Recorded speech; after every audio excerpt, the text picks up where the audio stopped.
music. There is no terrible way to win. There is only winning. We won't be out long. Take your time. Track's all yours. You ready? The name on the middle of that steering wheel should tell you that I was born ready. Hit it. Attaboy. Let me drive. I will make a fool out of you. I got a message for all of them. Shake and bake. What does that do? Does that blow your mind? That just happened. These cars, you sit in a box, a coffin, gasoline all around you. It isn't like it being inside a bomb. It's tough enough being a girl on the track. Living in my dad's shadow doesn't help much. You have to be kind to the car. You feel the poor thing groaning underneath you. No race was ever won in the first corner. I'm gonna give you an engine, low to the ground, extra big oil pan will cut the wind from underneath you. That'll give you 30 to 40 more horsepower. Every one of us has to find a reason to do this. You do it because you're driven. Brakes are warm. Tires are warm. I'll work in the cars and I'll drive and I'll eat and sleep and I'll work in the cars and I'll drive. Damn fast, and when he runs so close together, it requires fantastic concentration and rather special skills. I was beginning to think I'd never be anything more than a piston-happy lead-foot punk. Then this starts to happen. If you're going to push a piece of machinery to the limit and expect it to hold together, you have to have some sense of where that limit is. Besides, the best drivers don't dwell on the future or the past. The best drivers focus only on the present. They could never have imagined it, those pioneers who invented the automobile, that it would possess us like this in our imaginations, our dreams. I'm gonna give you a fuel line that will hold an extra gallon of gas. I'm gonna shave half an inch off you and shape you like a bullet. Somebody put it in your mind you gotta be perfect every time out or you're a failure. Well, forget that. Just forget it. Racing is in my blood. I was put on this earth to race cars. I accept every time I get in my car. There's 20% chance I could die, and I can live with it, but not 1% more. No, Nicky, don't bring the percentages into this. Don't be a pro. The minute you do that, you kill what's good about this. You kill the sport. And at that speed, your reactions can barely keep up with these sudden changes in direction. You ready to put away your toys and grow up? You want me to work the pit and you drive? Fine, we'll try that. The car's a living, breathing thing, and she's alive. If any of us imagined, really imagined, what it would be like to go into a tree at 150 miles an hour, we would probably never get into the cars at all. None of us. Are you ready to become a real race car driver? I am just as good as anybody out there on that track, and I don't need anybody to win my races for me. I wish my daddy were alive to see this, to feel this. And when we get you primed, painted, and weighed, you'll be ready to go out on that racetrack. You hear me?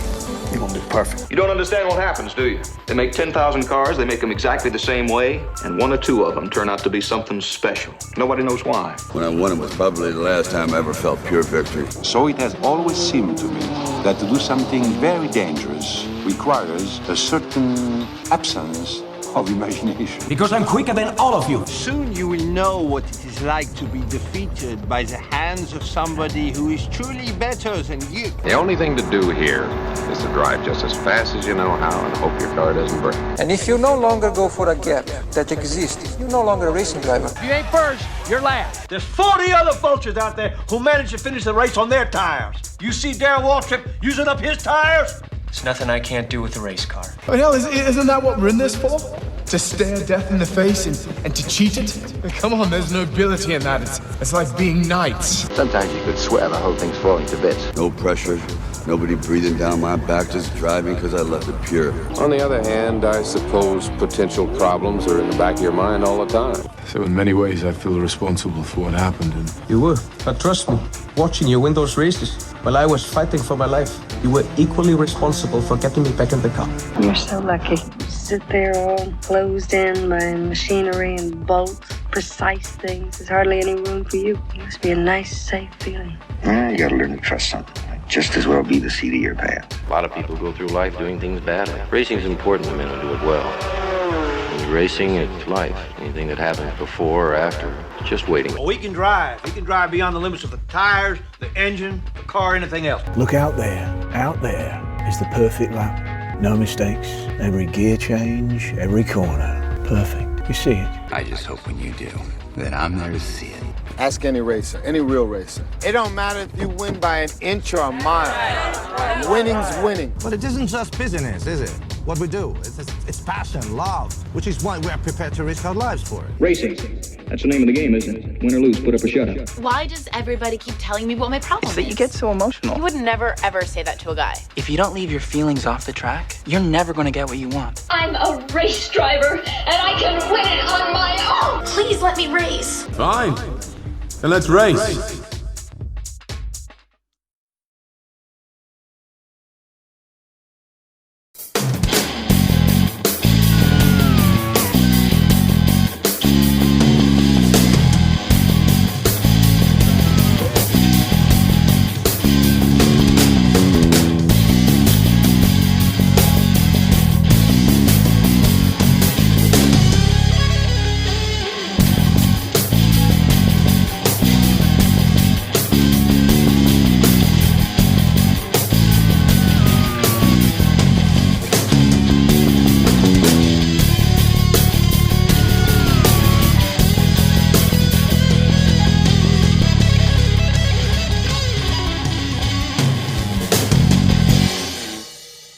Good morning, good afternoon, good evening, and welcome back to the Grand Prix World Series. We are here for round 4 today, under the shadows of Mount Fuji in Japan, and this promises to be another fantastic event in the Grand Prix World Series. We're going to start off with League 2 as per usual, but before we get underway, let's have a quick look at the drivers' standings. Brendan Hartley still on top with 51 points ahead of Tatiana Calderon in the Mastercard Lola, 42 points for her. Lucas Di Grassi, consistent scoring has put him third for the time being on 30 points, ahead of Marcus Ericsson, our latest Grand Prix World Series race winner after he took the victory last time out in Sentul. Alexander Rossi in the Larousse is 5th on 21, ahead of Takuma Sato and Andre Lotterer, both equal on 18 points. Jack Aitken, Jaime Alguersuari and Kimiya Sato round out the top 10 there. And as for the team standings, it is Pacific Grand Prix that still leads the way on 59 points, 9 ahead of Mastercard Lola, both of those teams picking up race wins so far this season. Zach Speed, 3rd on 28, 2 ahead of Fon Metal, who picked up the spoils last time out. Domer on 31 ahead of Scuderia Kalani. Larousse, Force India, Andrea Moda and Carlin all within the top 10 as well, with plenty of points still to play for this season. And before we get underway, let's bring you the driver changes that we have for today, the first of which coming with Scuderia Kalani. Marcus Armstrong is back in the race seats, but this time instead of Christian Lundgaard, who picked up a race ban for his part in the retirement of Mike Conway at the last round in Sentul. This will be a good chance for Marcus Armstrong to show that he belongs in a Grand Prix World Series car, and he will want to make the most of this opportunity that he has been given today. Over at Real, we have a replacement of Oliver Turvey by Dan Ticktum, who will make his Grand Prix World Series debut here today. Ed Hunter taking that decision to evaluate Ticktum in the race seat, see how he gets on, and we will keep an eye on his progress. The final driver change coming at Ram for you today.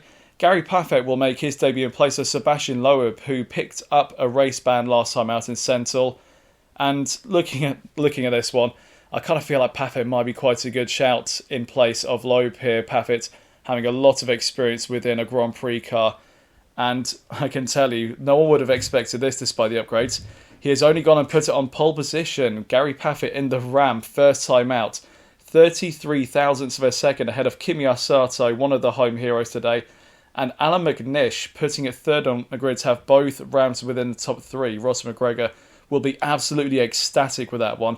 And this is what the upgrade window can do to these races. If you put a lot of your upgrades into power, you can get yourself up the sharp end. But if you put a lot of it into power, then you have to call your reliability into question. Are the Rams going to make it all the way? This will be fascinating to see whether Paffett can indeed hold on for a debut win as well as a debut pole position. Marcus Ericsson continuing on his strong form from last time out in Sentul to put his Fon Metal 4th on the grid ahead of Susie Wolf. Jake Dennis, one of his better sessions, to go 6th for Andrea Moda ahead of Jack Aitken in the Force India. Lucas Di Grassi, Andre Lotterer and Takuma Sato, another of the Japanese drivers, also in the top 10 here today. In 11th place, we have Jerome D'Ambrosio ahead of Callum Ilott. Pascal Wehrlein not doing too well in comparison to his teammate, 13th on the grid for him, ahead of Luciano Becchetta and Tatiana Calderon, one of our championship contenders, only going 15th here today. She will want to move as far forward as possible. Terry Porcher, Mike Conway, Alexander Rossi, our debutant Dan Ticktum and Sam Bird all within the top 20 as well. And if you're wondering why Brendan Hartley has not been read out yet, that is because he is in 21st. I told you it was a bit of a mixed up grid. The championship leading Pacific only going 21st, 1.1 seconds off of the fastest time set by Paffett. Marcus Armstrong on his return is 22nd ahead of Fabio Lima, Sergio Sette Camara, Jaime Alguersuari and Valentino Rossi once again bringing up the rear in League 2. You do wonder whether his time in this championship might be limited. That's for Jake Sanson to decide. But for now, let's go down to trackside for all of the action, and to take you through it, here's Tom Cairns. Here we go then for round 4 of the Grand Prix World Series. This is the League 2 event here in Fuji. Can Gary Topher, on his Grand Prix World Series debut, get off the line well? Kamir Sato, the home hero, alongside. We await for the 5 red lights to illuminate. Once they extinguish, we'll be racing here in Fuji. Lights out, and away we go. Gary Topher gets off the line well, as does Kamir Sato. Watch out for the vomit of Marcus Ericsson coming through. He could well be leading to turn 1. In fact, he's already in front. Marcus Ericsson takes the lead here in Fuji in the League 2 race, but not for long, because there is the Andrea Moda of Jake Dennis getting up the inside, and he leads coming out of turn 1. Sensational start by the British driver Jake Dennis. And then we see the Real there at the back. Couldn't quite pick up which one that is, because they're both towards the back of the field. But coming towards the second braking zone as we ride on board with Lucas Di Grassi, who's behind the second ram. In fact, that's Gary Topher. He's dropped down to 4th place. Gary Topher getting off to a terrible start, and I think he made a mistake into turn 2. And whilst that is going on, I think Marcus Ericsson may have just got in front of Jake Dennis at some point in the lap. No, it doesn't look like he has, but I think that's just because Gary Topher made a mistake coming through, well, I think what is technically turn 3, because there's a kink between the first and second braking zones. But we can see Marcus Ericsson going alongside Jake Dennis into the chicane. I think Ericsson has got the move done here, unless Jake Dennis can fight back. No, the Swede has got in front. So Marcus Ericsson in the Fun Mattel leads the Fuji Grand Prix in League 2. Jake Dennis in second place now. Jack Aiken in the Force India doing a terrific job in 3rd position. Gary Topher 4th. Lucas Di Grassi in the Sack Speed in 5th place. And it's Kamir Sato, Alan McNish, Susie Wolf, Luciano Piquetta and Takuma Sato rounding out the top 10. Both Dome drivers, both of the Japanese pilots in this race are in the top 10 placings. So looking to see who actually got off to a good start from their grid positions. So we watch Jack Aiken make a move on Jake Dennis into tow. Oh, there's contact made between the Force India and the Andrea Moda. Both got away with it, but looked a bit marginal that from Jack Aiken. He gets through nevertheless, and he goes through and up into second position. Well, Marcus Ericsson moving up from 4th into the race lead. Susie Wolf has dropped back a few positions. She's not had a good start. Jake Dennis in 3rd place now. He was 6th on the grid before getting into turn 1 first. And Lucas Grassi making up a few positions. Andre Lotter has dropped back a couple of placings. Takuma Sato is in the same position as where he was on the grid. A long way to go yet in this one. 50 laps it'll be. We expect a mixture of strategies, some doing the 1-stop, others doing a 2. There's Kamir Sato sending one up the inside of Lucas Di Grassi into the chicane, and that's enough to put him up into 5th position. So Sato in front there, ahead of the Brazilian.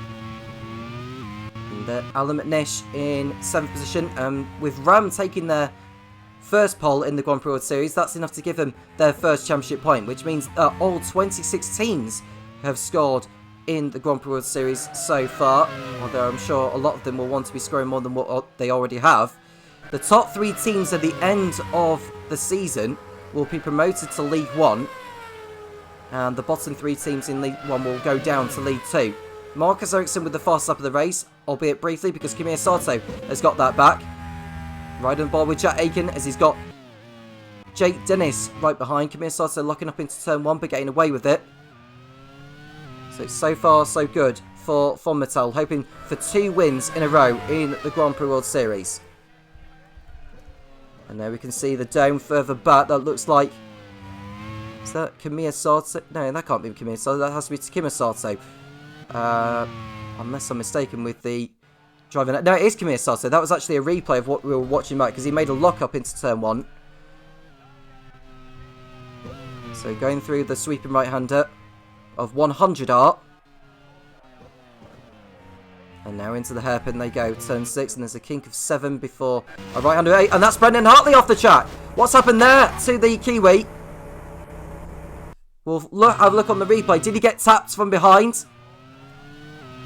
Couldn't quite tell from that angle there. We'll have a look now to see what actually happened to the New Zealander. Brendan Hartley just ran wide and went off the circuit. He hit the barrier on the way through. Now, does he get out of there? Or has he done too much damage to the Pacific? And further behind, there is Sergio Sette Camera getting into a tangle there with Fabio Lima at turn 1. So it's been a disastrous start to the race, really, for the Pacific team, managed by Kevin McMullen. That first victory in Malaysia must seem like a long time ago. And there's the yellow flags because of Brendan Hartley going off the circuit. And he's able to get out of there. And no action is going to be taken in relation to the incident involving Sergio Sette Camera and Fabio Lima as Brendan Hartley gets out of the runoff area and rejoins the race in 26th. And for reversing onto the track, Brendan Hartley's been given a back of the grid suspended until the end of the season. So if he does that again later on in the campaign, he will get a back of the grid penalty for the next race that precedes when he does the next incident that is similar to what he's just done. Tatiana Calderon in 12th position, the race winner in Yongam, pulling alongside Takuma Sato to go up into 11th position, although she's not able to move in front there, the MasterCard Lola, but I think she's about to outbrake the Japanese pilot into turn 1 and go up into 11th position.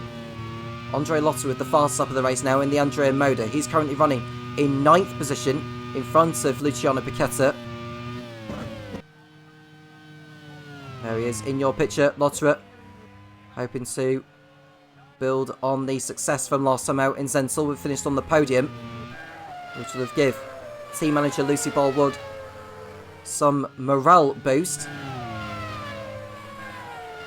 Marcus Ericsson bridging himself clear of the rest. He's 1 second clear of Jet Aiken. Jake Dennis keeping in touch as we see Callum Eilert think about a move on Teo Porcher but can't get through.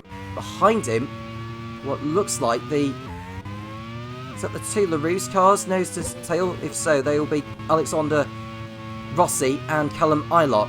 I can't quite tell which is in which order because the graphic is not showing us the positions from outside the top 15 at the moment. Hopefully we'll find out in due course. There's Fabio Lima locking up again. That's in turn 15, but getting away with it. And turn 16 is the last part of the lap, as Kamiya Sato is the driver inheriting the fastest lap. You get a point for setting the fastest lap of the race, no matter where you finish in the Grand Prix World Series. So they come over the line once more to begin lap 5. Marcus Ericsson doing a terrific job in the Von Mattel. Now his teammate Pascal Wehrlein is running in 14th position, just in front of Eilert. So Eilert up into the top 15 placings, and we can see Takuma Sato, who was on pole here last season. Not last season, the season before, when he was substituted for Bruno Senna in the Onyx squad. Sadly, he retired from the race later on in the event. It looked good that he was going to be on the podium, but not on that occasion. And we are seeing a replay, and I think that's Calderon making a move up the inside of the Carlin of Luciano Piquetta. Calderon keeping her foot in it, and she's able to pull off a fantastic overtake there from the Colombian. Very, very good job. So there's Takuma Sato. Behind him is the second of the Force Indias, that is the Belgian, Jerome D'Ambrosio. Jake Dennis pushing on further forward. He's hoping to get his first meaningful points finish of the season. Whilst we see Jaime Osorio locking up into the last turn.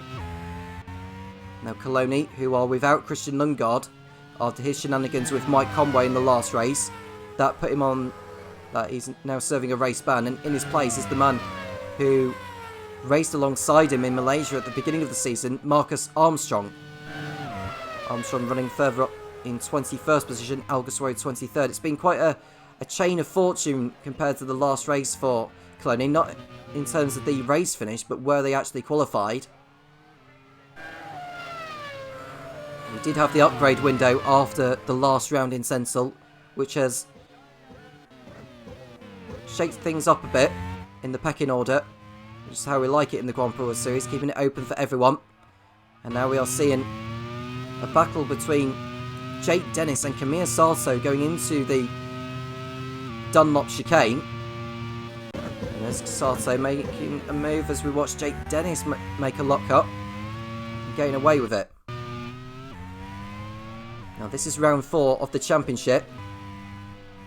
After Fuji, we go to Kyalami next time out, and then to Istanbul for the first European race of the season. As we watch Callum Ilott, I think he's just got through on Pascal Wehrlein up to 14th position. Going back to what I was saying about the calendar, we go to Misano after Istanbul, then to Dijon-Bourguignon, which is a track that is designed by the Leighton House team manager. Chris Cavani did a terrific job with that. After the French round, we go to Brands Hatch, then to Hockenheim, Panonia, and then to Valencia, the street circuit in Spain. And then it's on to Buenos Aires in South America, in Argentina, Curitiba in Brazil, San Carlos in Venezuela, and then the season finale will be at Laguna Seca.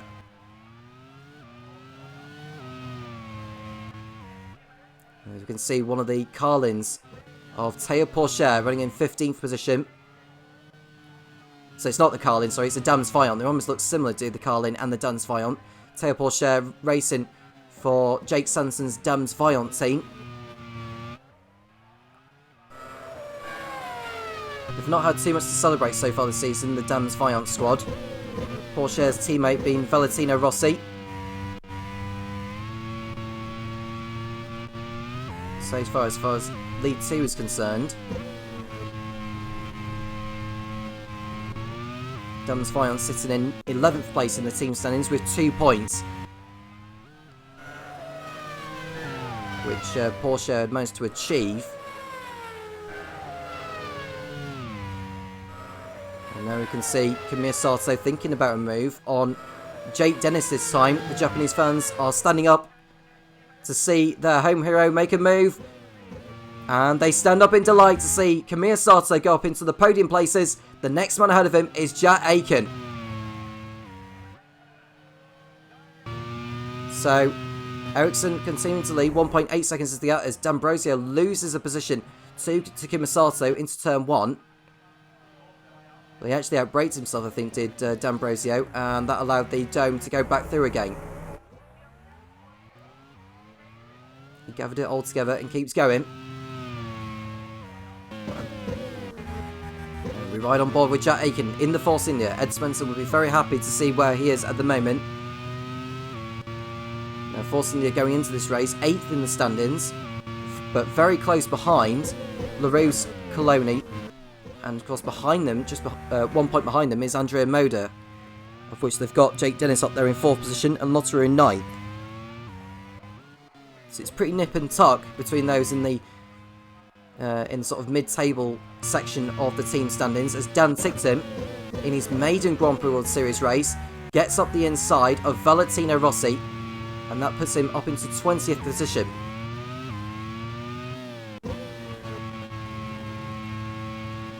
We expect to see a mixture of 1 and 2 stop strategies between the drivers, which was the case last season.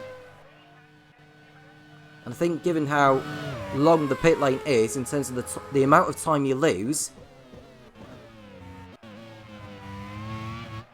the one-stop strategy seems to be the best way to go about it.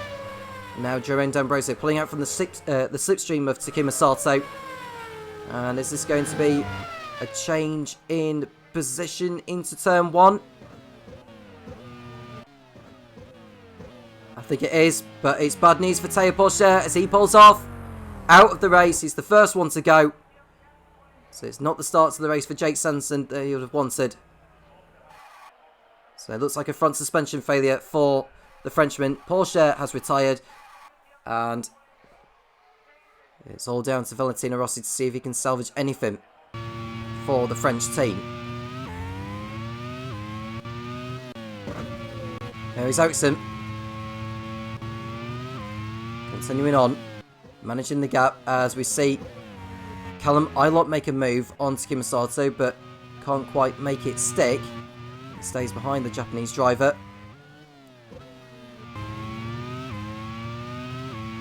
Ericsson making it look so easy, but there's a long way to go yet. And Alexander Rossi locking up there into turn 15, but getting away with it. And up there behind him is one of the Reals, which is Mike Conway. Now, Real haven't had too much to celebrate this season yet either. They have score points, obviously. They are currently 12 with just the 1 point, which is a 10th place finish, of which was achieved by Mike Conway. And that's a problem for Alguersuari. So the race winner here 2 seasons ago is going to pull off the circuit. And it's the suspension problem again. So out at the same corners where Paul Scher had pulled off. So that's one less car for team manager Gemma Dixon to focus on. So Alguersuari pulls to the side and he's out of the race.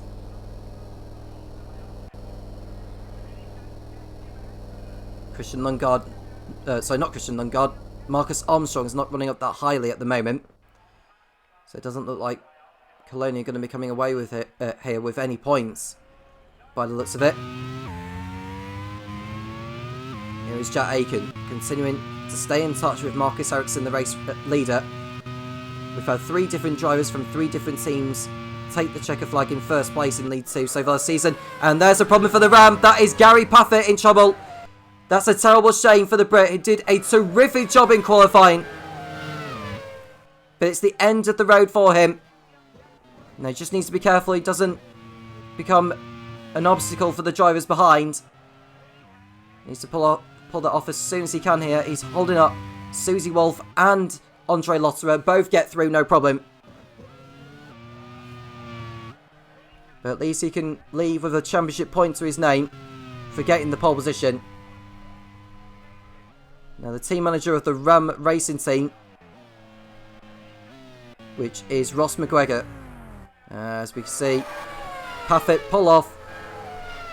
And he has retired from the Fuji Grand Prix. Alan McNish running up there in 6th position now. He moves up because of his teammate's retirement.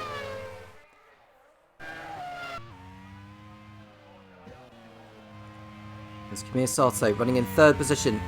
So McNish goes up to 6th place. Wolf 7th, Lotterer 8th, Calderon 9th, and Bichetta, who has scored points in every race so far this season. He's one of 3 drivers in League 2 to do so. The only driver outside of League 2 to have scored in every round this season has been Patrick Ward in League 1. Sam Bird in 14th position, looking up at the last turn. He keeps going. Oscar Verline behind him in 15th position. 3 cars out of the race so far. They are Gary Paffett, Jaime Alguersuari and Taya Porcher. We are on lap 12 out of 50 here at Fuji Speedway. And Alexander Rossi getting through on Pascal Verline up into 15th position. Verline having another tough day so far. And Aiken under pressure at the moment from the Dome of Kamir Sato. Dome back on form after a difficult couple of races in Yongam and Sensul. McNish thinking about a move on Lucas Di Grassi into the chicane.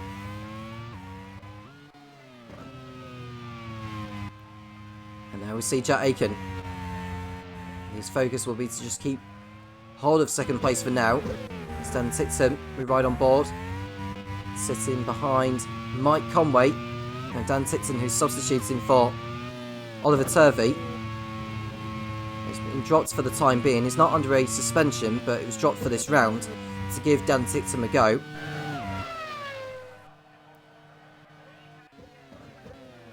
Ericsson continuing to push on as Kamir Sato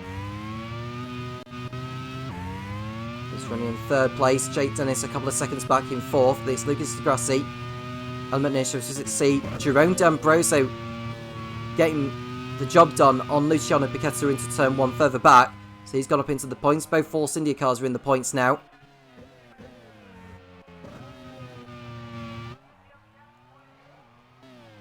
And I wonder how long it'll be before we start seeing the 2 stoppers come into the pits. I don't think we're too far away from it.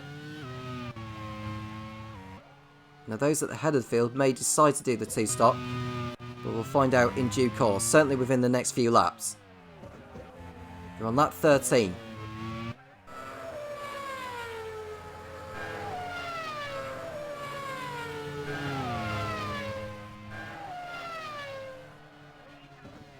And we can see a move further back. That looks like one of the... Is that a Real getting up alongside? I think it was the sack speed of Sunbird. No, it wasn't. It wasn't Sunbird. I think it may have been one of the... I couldn't quite tell what that was. However, we are seeing some pit lane activity as Kimi Sato come into the pits, and Jake Dennis likewise. So they're the first of the 2 stoppers to come in. They need to make this strategy work. They'll probably fall to the back of the field, in all honesty, given how long the pit lane is around Fuji and how long you have to be on the pit lane limiter for. Sunbird also coming in. Sorry, no, not Sunbird. I know that Tatiana Calderon is in. Callum Ilott is in. That was the driver I was after. I suppose the benefit for Kimi Sato and Jake Dennis is that they'll rejoin in track position. Fabio Lima coming into the pits, as is Sergio Sette Camera. It's quite a short circuit, is Fuji Speedway.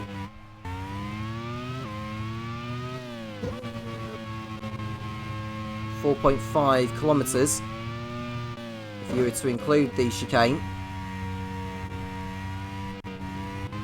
Played host to Formula 1 on 4 occasions, twice in the 70s and twice in the noughties. Currently host of the 6 Hours of Fuji, which he will be doing so this year. GT World Challenge Asia, of course, as well. Super GT and, of course, Super Formula. As we see the race leader Marcus Ericsson coming in, as is Jack Aiken. So they are responding to Kimi Sato and Jake Dennis. In fact, the top 6 are all coming into the pits. Lucas Di Grassi, Alan McNish, Andre Lotterer, and Susie Wolf is also coming in. So that hands the lead over to, of all drivers, Jerome D'Ambrosio. Luciano Piquetta in second place. It's Takuma Sato goes up into third. Sunbird, Dan Tickton, and Pascal Verline also move up. As is Marcus Armstrong. As we see, I think Jack Aiken is in... Yeah, he is. Jack Aiken's in front of Marcus Ericsson. I think what's happened is that Ericsson had to wait in his box to avoid being released into the path of other drivers, and that has handed effectively the race lead to Jack Aiken now. And that's bad luck there for Marcus Ericsson. But there is Jack Aiken's in front of Kimi Sato, who's completed an undercut on Ericsson as well. So that's a double blow there for the Swedish driver. Jake Dennis is effectively in 4th place now. Having said that, do not be at all surprised to see some drivers going for the 1-stop here, around about lap 24 or lap 25.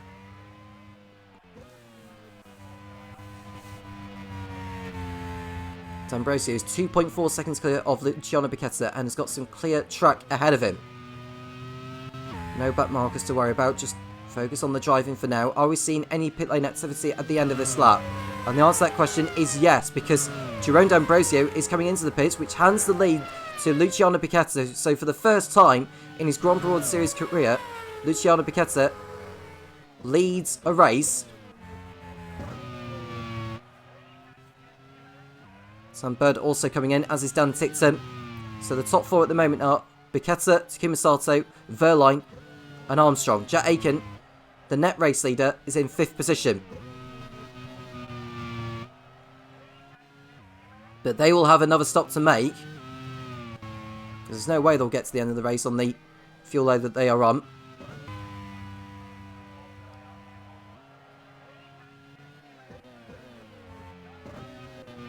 Oh, there is a fun Mattel of Pascal Verline by the looks of it. Marcus Armstrong further back. Jack Aiken is coming up behind him very shortly.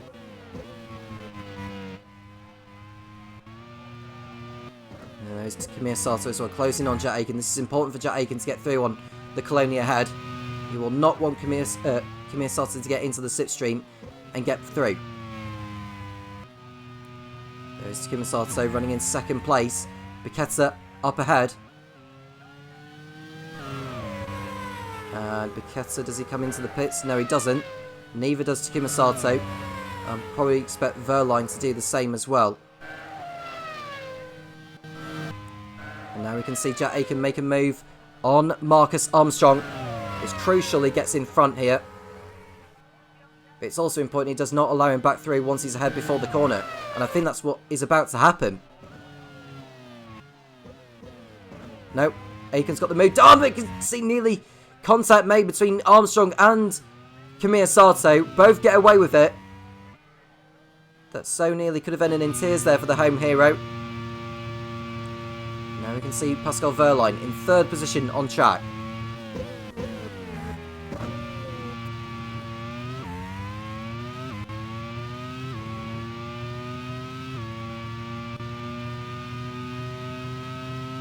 So coming towards the Dunlop chicane, Kamiya Sato making a move this time on Marcus Armstrong. It looks like the Fon Mattel of Marcus Ericsson's trying to get through at the same time, but he's had to hold back, so he'll have to wait a few more corners at least, I think, will Ericsson before he makes his move. And Jake Dennis will be coming up behind very shortly as well, so it's vital that Ericsson gets the move done soon. And behind Ericsson is Jake Dennis and Lucas Di Grassi, who have also stopped. Now, can Ericsson get through on Armstrong here? And whilst we watch Pascal Verline, and there is Valentino Rossi, who's towards the back in 20th position.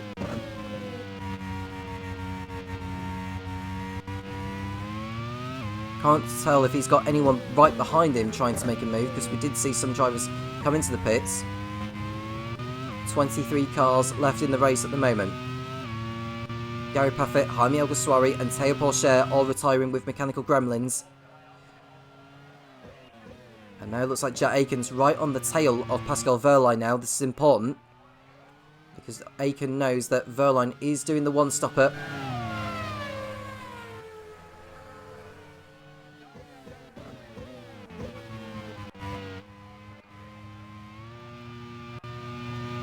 And Marcus Armstrong fending off the Andrea Moda of Jake Dennis as he looks to try and get through on the Coloni at the same time.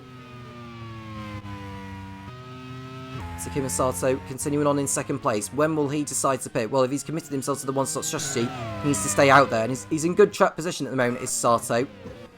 Whilst we see Dan Tixon, who's already made a pit stop. So we expect him to be back in the pits again before this race is over.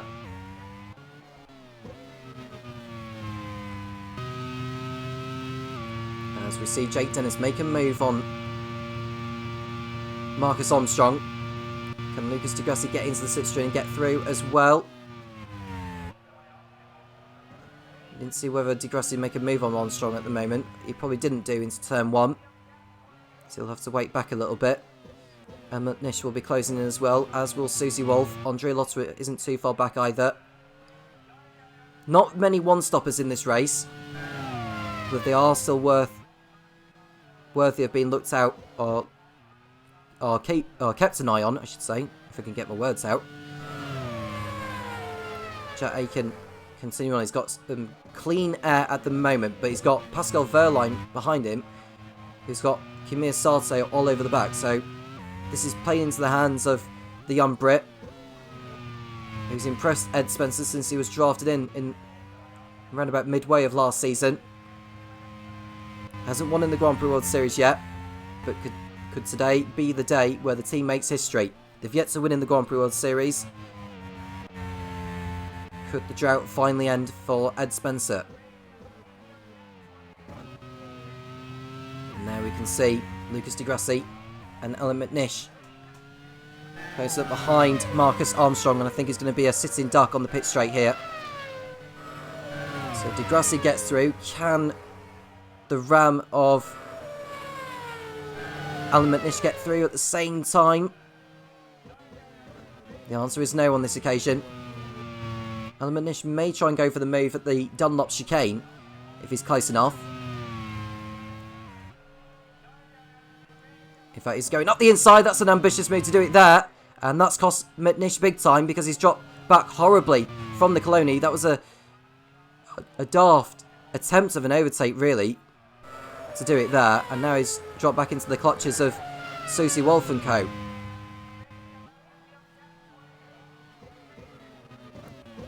Now we can see Marcus Ericsson behind Kimi Sato, who's stuck behind Ericsson's teammate Pascal Wehrlein. So they go through the last sector of the lap. This is playing actually into Ericsson's hands here because Wehrlein can hold up the dome up until they get onto the pit straight, where I think Sato is going to get the move done here.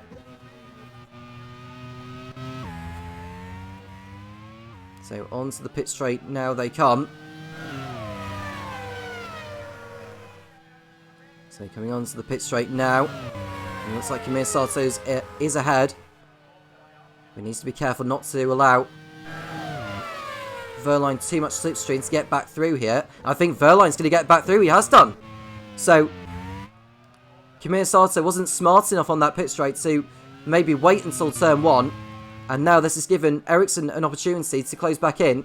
And it's allowing Jack Aiken to pull further clear of the rest in the genuine fight for the race lead here.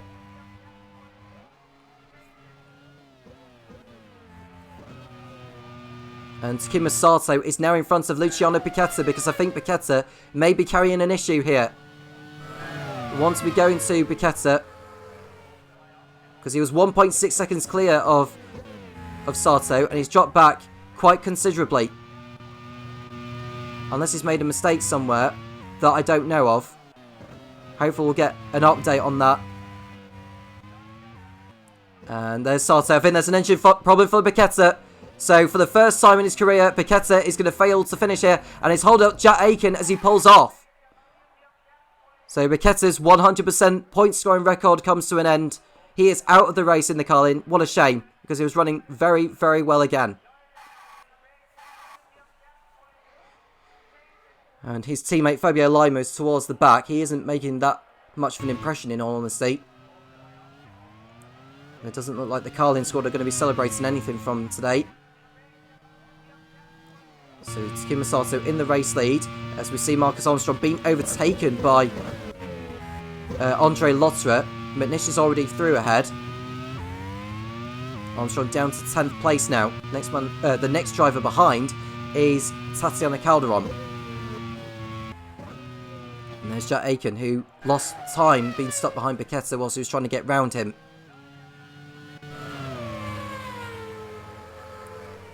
The two Satos are now first and third. But Takuma Sato has yet to make a pit stop in this race. There's Kimi Sato locking up into the Dunlop chicane. Getting away with it. Closing in on Jack Aiken in the fight for second place. And Marcus Armstrong has been overtaken by Calderon and Wolf on this lap. Is Armstrong carrying a problem in the Colony? If so, it could well spell the end of the day for Gemma Dixon's team.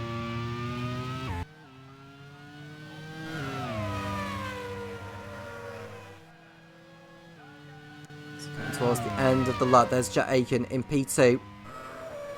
Pascal Wehrlein is under threat from the Andrea Moda of Jake Dennis. He's about to get through on the German. Dennis is through, and De Grassi is looking to replicate that kind of overtake next time around, if not do it earlier on in the lap. D'Ambrosio is now ahead of Armstrong. I would think Armstrong may be coming into the pits at the end of this lap, unless the problem is terminal on the Colony.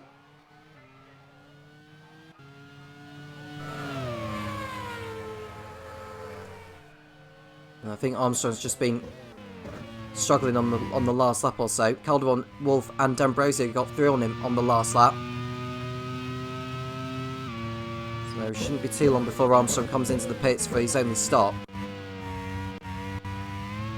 His only hope of a points finish is misfortune of others.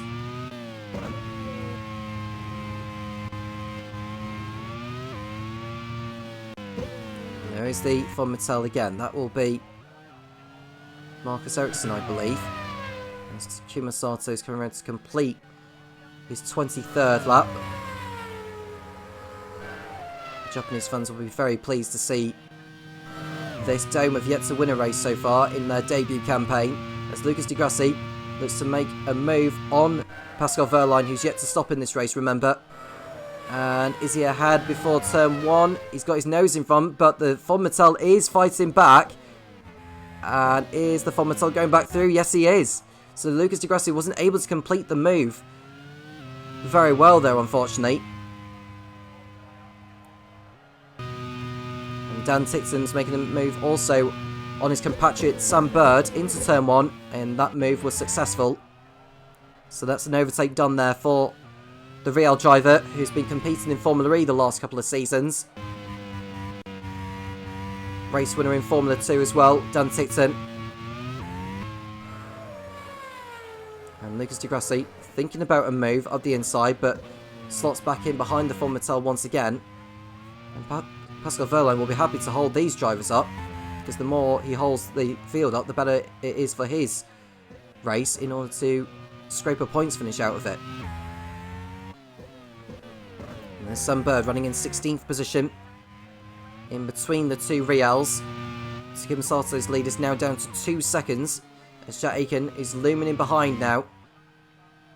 And Takuma will want to hold up Jack Aiken to help his teammate Kimi Sato close in, as Lucas Di Grassi is coming up alongside the Fonmetal. Is this going to be a change in position? Does he do it at the corner this time? Not quite so, and Wehrlein gets back through again. This is costing Di Grassi horribly here. McNish, Lotterer, Calderon and Wolf will be getting in on this, as will Jerome D'Ambrosio. We're at the halfway point in the race now. Takuma Sato having an impressive race in the Dome, as is Kimi Sato.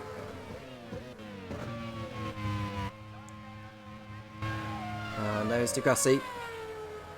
Not going for the move yet on Wehrlein. You'd have thought he'd have done so at the Dunlop chicane, but backed out of it.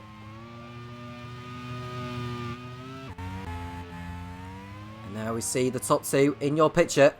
Takuma Sato and Jack Aiken coming out of the last turn. Is this going to be a change of lead on this lap, or is Takuma Sato going to go for the pit lane, given that we are now at the halfway point? He's continuing on for now, is Sato. So I don't think Jack Aiken got the move done into turn 1.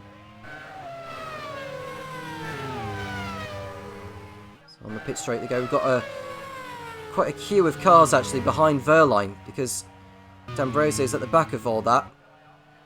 And there is Di Grassi, who's just got the move done at last on Wehrlein, but he's locked up into turn 1, and McNish has got through on the pair of them. So Di Grassi got the move done before the corner, made mincemeat of the Fonmetal, slotted him in, and McNish was able to take advantage. Now, was that a late manoeuvre in the braking zone there from Di Grassi? He'll probably get away with that, although Wehrlein will not be too pleased with Di Grassi's driving there. Oh, he cuts across on him actually. So Di Grassi may be looked at by the stewards for that reckless overtake on the German. And that could be a time penalty coming his way afterwards. And it is. It's a 10-second time penalty for Lucas Di Grassi. So wherever he ends up, 10 seconds will be added to his time at the end of the race. Here is Kimi Sato closing in on Jack Aiken, who's stuck behind Kimi's teammate Takuma Sato. The roars are beginning to really increase now, because they know that Kimi Sato has been given a chance to close in on the Force India, whilst Takuma Sato is holding him up. Marcus Oakson closing in as well. He feels that a race win is still on the cards. He just needs to keep his car on the circuit, really. As he's continuing to lock up. As Jack Aiken goes for the lead on Takuma Sato. Doesn't go for it yet. Slots back in. Then goes for it again. And I think the lead is about to be done here. Or is it? Up the inside goes the Brit. And that is him through into the race lead. Takuma Sato's spell at the front has come to an end. Now he just needs to be wary that his teammates coming up behind and will not want to be battling with him. The team are doing their best to recover after a difficult couple of rounds recently. And there's your list of drivers that are out of the race so far. Luciano Piquetta, Gary Paffett, Jaime Alguersuari and Teo Pourchaire. 22 still running, including Brendan Hartley, who is at the back. This has probably been Pacific's worst race of the season so far, despite the car still running. Now, at least Sergio Sette Camera can get to the end of the race without getting involved in someone else's accident, which is what happened with Sebastian Loeb in Centaur. As you can see, a three-car fight there as Jerome D'Ambrosio makes a lunge up the inside at the Dunlop chicane and gets through on Tatiana Calderon. Brilliant overtake there from the Belgian. He gets through. Going back to what I was saying about Sergio Sette Camera, got taken out by Sebastian Loeb in Zental. He also got taken out. Oh, and that's Takuma Sato moving across there on Kamiya Sato as he went for the pit lane. That was very close to being an enormous accident there involving both of the domes. We're going to see a replay of it now. So he goes for the overtake there. Oh, that's dangerous there from Takuma. That was very dangerous, and that very nearly could have spelt tears there, especially very close to the pit lane as well. Kamiya Sato could have gone flying in the air. We've seen it from his angle. It wasn't as close as what it was on the other angles, but that so nearly could have ended in tears horribly for the Dome team. That wouldn't have gone down too well. Have the stewards made a verdict on that particular incident? Don't think they have at the moment, but there may be something later. I think that maybe because Takuma was heading for the pit lane anyway, and Kamiya Sato just didn't quite read into it. He was more focused on trying to get into the slipstream and get the overtake done. Well, he's through into second place anyway, is Kamiya. Takuma rejoins outside the top 15. But he has done his last stop, and he can focus on getting back into the points now that he knows that most of the other drivers are due in for their second trips to the pit lane. And there's an engine problem for Dan Titsum, so his first race has ended in retirement. Titsum out of the race in the Real. An oil leak for the Brit. At least you can say that he got through most of this one. But it's the end of the road for him, as Marcus Armstrong has rejoined in last position after his pit stop. And you can just focus on salvaging something positive for this race.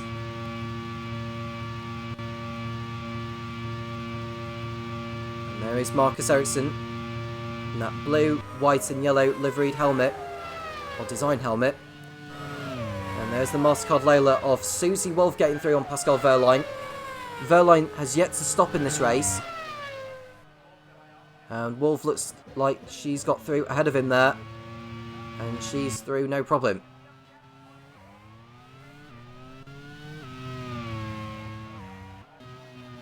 There is Kamiya Sato. 1.9 seconds behind Aiken in the battle for the lead. Marcus Ericsson's less than 3 seconds further back in the Fonmetal. Jake Dennis is 4th. Alan Minish is 5th.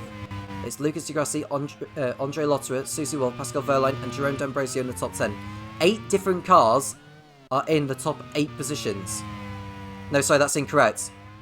6 different cars are in the top 6 positions because Jake Dennis and Andre Lotterer are part of the Andrea Moda team in 4th and 7th.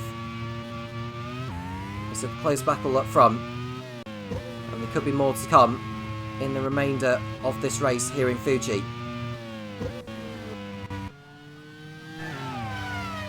See Marcus Ericsson,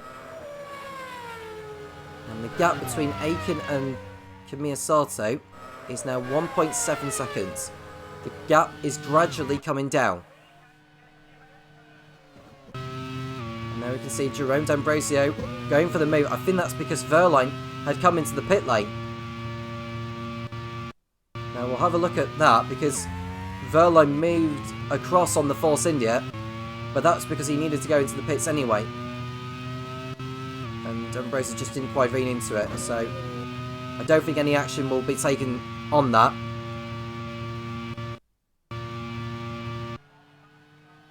There's Ericsson in 3rd place. Verline will drop towards the back of the pack.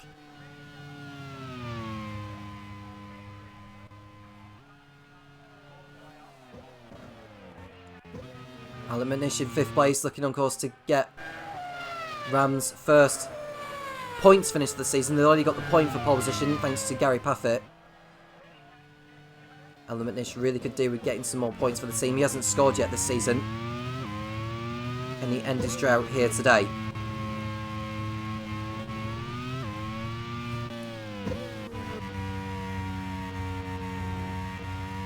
Callum Eilert running in 11th position ahead of Mike Conway. Sam Bird 13th. Alexander Rossi 14th. Takuma Sato is now in 15th position. And we expect him to make his way through the field rather comfortably. It won't be too long before we start seeing the second round of pit stops involving those that are doing the 2 stops. And we're right on board with Pascal Verline, who's in 20th position after his stop behind Brendan Hartley.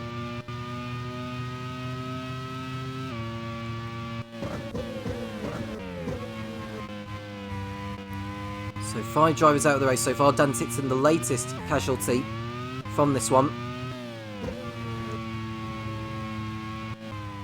And then we can see Marcus Ericsson running in P3. Continuing to push on. 1.7 seconds is the margin between Jack Aiken in the lead and Kamir Sato in 2nd place.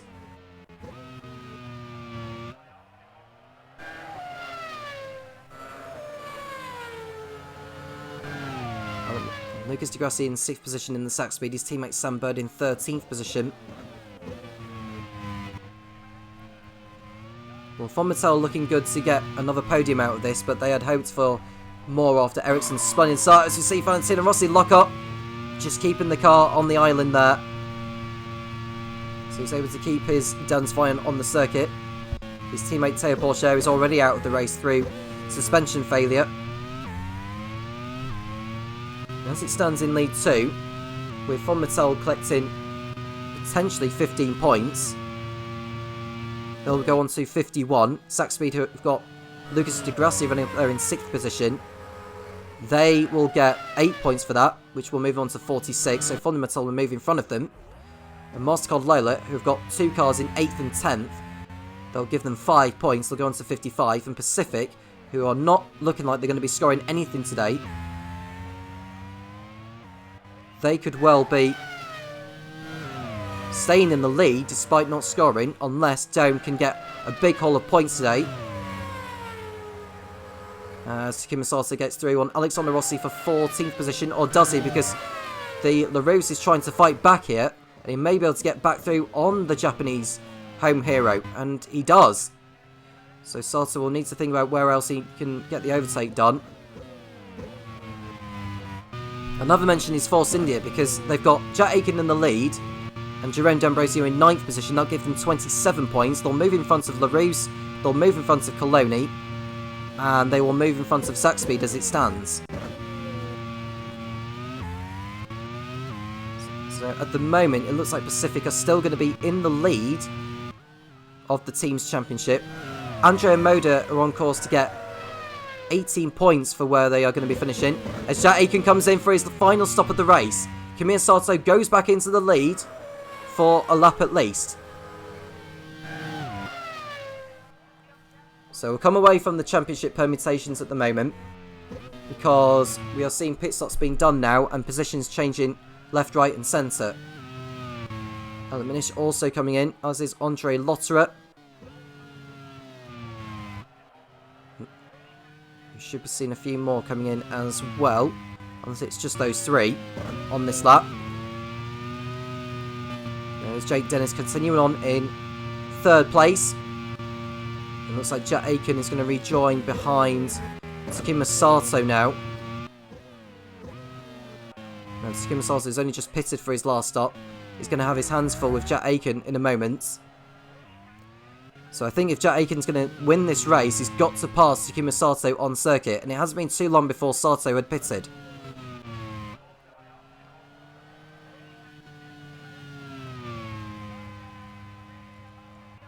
So we should see some more pit stops at the end of this lap. Kimi Sato, Marcus Ericsson, Jake Dennis are all due to come in. Lucas Di Grassi as well.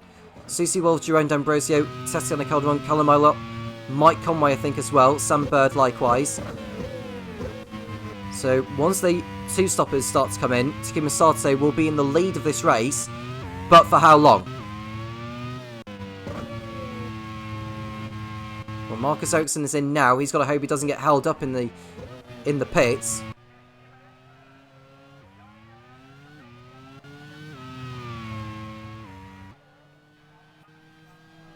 And Jerome D'Ambrosio also coming in.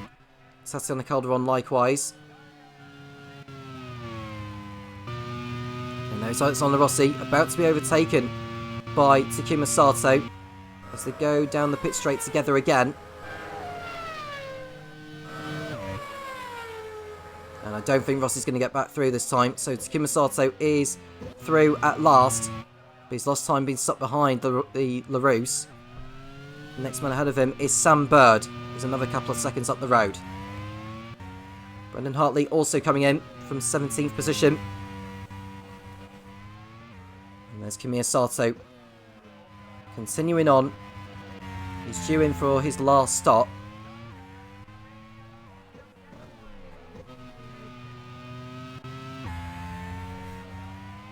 And there's a car ahead of him who is about to be lapped, but I think Sato will be due in either at the end of this lap or the next one.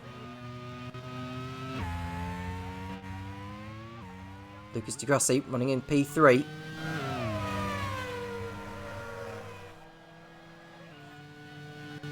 Jake Dennis comes in from P2. So Di Grassi stays out for now. And I think we are seeing a car coming into the pits as well. That will be Mike Conway in the Real.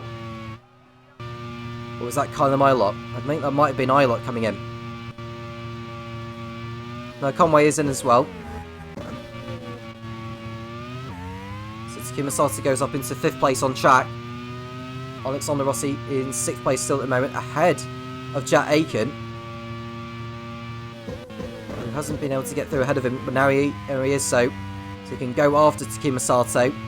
So it's vitally important that Takuma Sato gets in front of Sam Bird now. Susie Wolf running in P3. She scored points on her return to the Grand Prix World Series,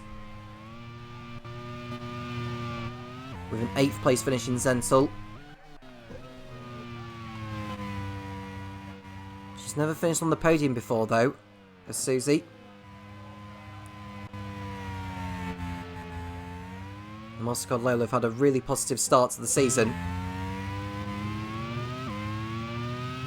They could get even better today, with Kimi Sato coming in for his last stop now. Lucas Di Grassi doing the same.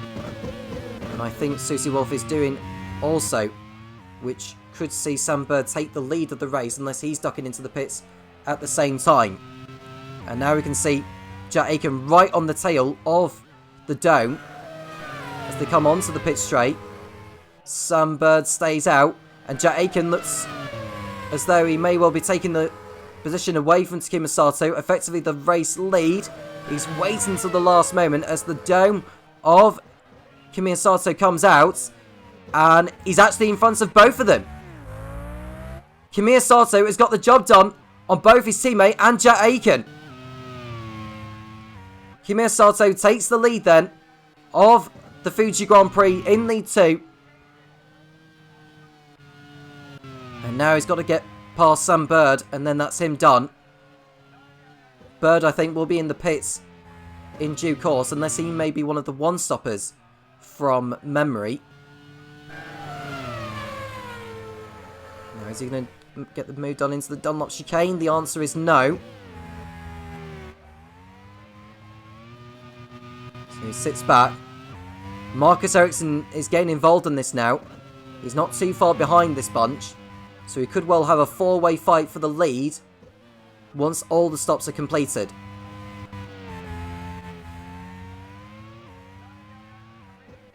There's Sam Bird holding up Kimi Sato now as they come through the last turn.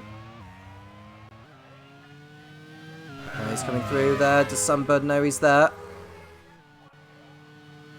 He does, or he just ducks into the pits in time there. He waited back a little bit, December, and thankfully he was very cautious with the dome alongside, and so he got through the gap and gone into the pit lane safely. So it's now a dome 1 and 2. But how long will it remain that way? Susie Wolf battles it out with Pascal Wehrlein, who's making the move up the inside of her into turn 1, and 9th position goes in the way of the German.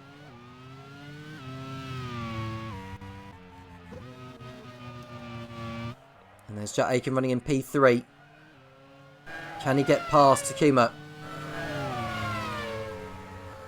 Maybe able to do it into the Dunlop chicane. And I think he's going to make the move here is Jack Aiken. He'll have the high ground on the exit of the chicane. Is he through at last? Yes, he is! And Jack Aiken goes up into 2nd place in the Force India. Excellent overtake from the Brit. A very important overtake there. And Sato is down to 3rd with Marcus Ericsson for company.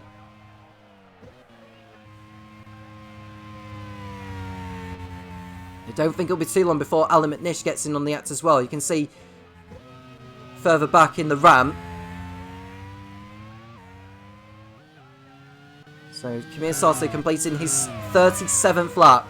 13 to go here in Fuji. And setting a new fastest lap of the race as well, just to further cement his position in getting that point. We were just looking at Marcus Ericsson making a move up the inside of Takuma Sato into turn 1. And that is him through as well in the Fonmetal. That was an important overtake, and he didn't waste too much time.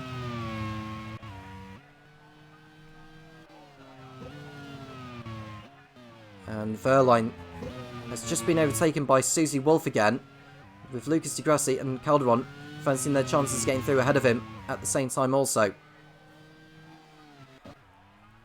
With Dome on course for 1st and 4th as it stands, they've got the point for the fastest lap as well to take into consideration. They'll be collecting 38 points in this race. So as it stands, they'll move into the lead on 69 points. 10 clear of 2nd place Pacific. So from 5th to the lead in the Teams Championship. That's how quickly it can change sometimes in this championship. And as we see Lucas Di Grassi getting through on Pascal Wehrlein at the Dunlop chicane, and he's gone up into 10th position.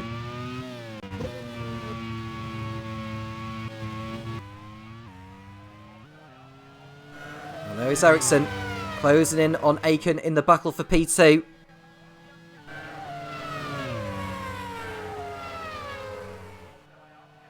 Another lap done.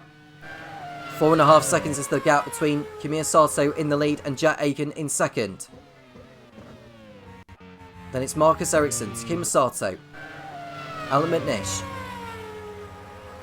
As we see the MasterCard Layla of Tatiana Calderon getting through on Pascal Wehrlein this time. This is for P11. And Di Grassi, or Wehrlein I should say, doesn't fight back.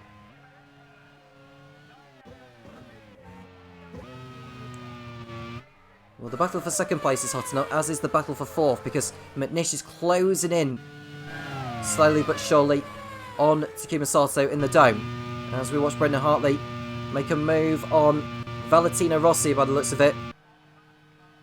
No, that's actually Fabio Lyman, my apologies, that's the Carlin. He's getting through. Up into 20th position goes Hartley.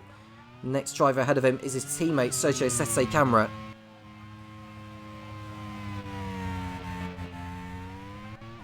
So the Force India and the Fonmetal coming through.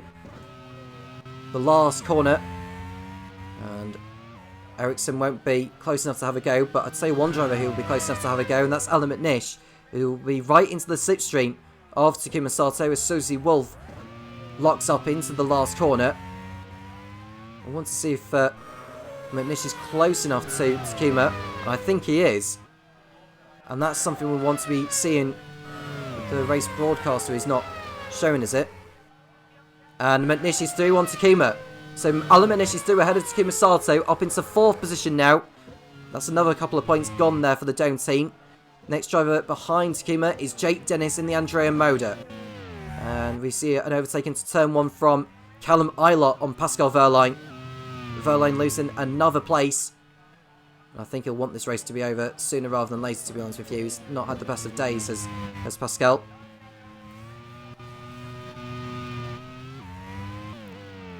Aiken locking up into the Dunlop chicane and getting away with it.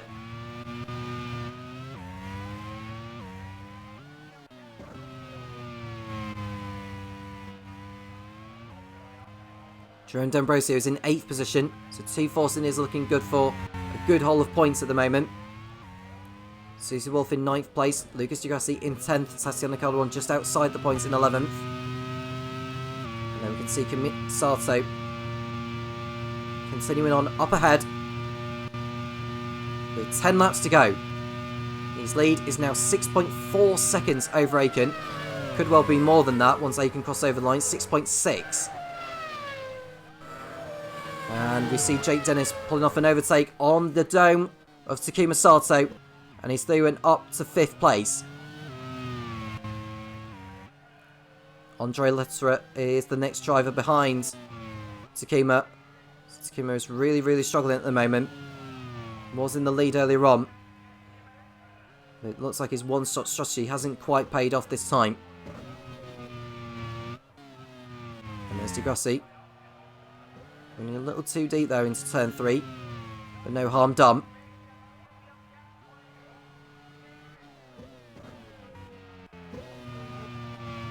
We've Sato down to 6th place now.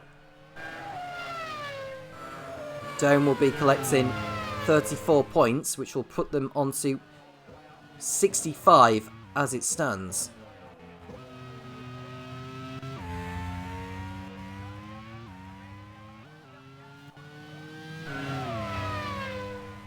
You can see the Dome, your race leader, now 7 seconds clear of 2nd place Jack Aiken. 9 to go. Only 5 drivers out of the race so far. They are Dan Tickton, Luciano Bicchetta,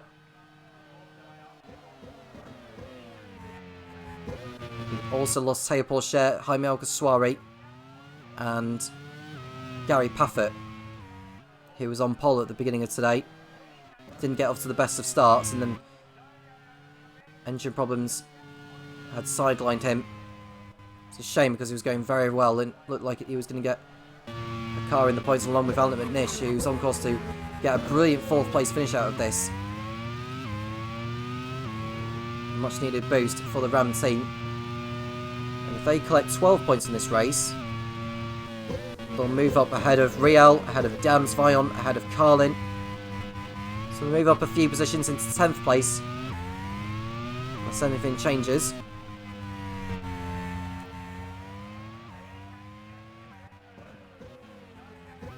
There he is. Kimi Sato come around the last corner. Dome haven't won in the Grand Prix World Series yet. This is only their 4th entry. One of the 4 debutant teams in the Grand Prix World Series this season. The others being Dams Vion, Carlin and Ram Racing. Ericsson in P3. Keeping in touch with Aiken, with McNish, Dennis, Takuma Sato, and Andre Lotterer is now a second behind the Japanese driver. I don't think it'll be too long before we see him complete an overtake.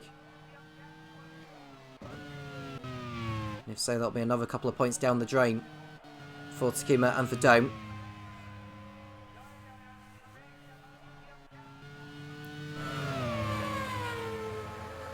So it's looking good for the Japanese team on home turf and from a Japanese driver as well. How brilliant it will be for their team manager David Yuntz.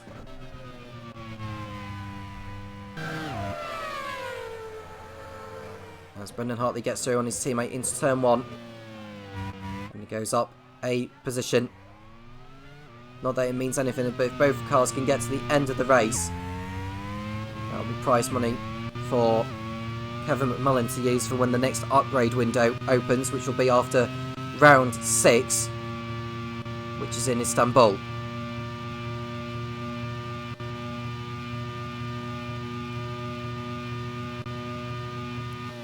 Andre Lotterer is now under, well, is right behind Takuma Sato. I don't know how close he is behind because of where the sector times are placed. But he should be within range to have a go. Here we go, look. Lotterer up the inside of Takuma Sato into turn 1, and he's got through into 6th position. So we've got 2 Andrea Modas in the top 6 now. Jake Dennis in 5th and Andre Lotterer in 6th. Sato down to 7th. Jerome D'Ambrosio will be fancying his chances. He's got 7 laps to catch up to him.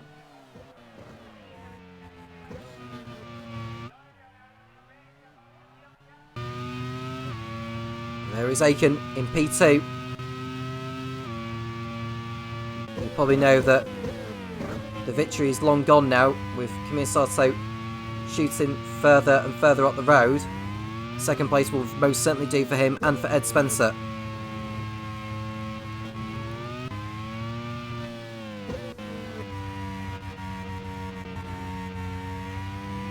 As far as the Drivers' Championship is concerned in League 2,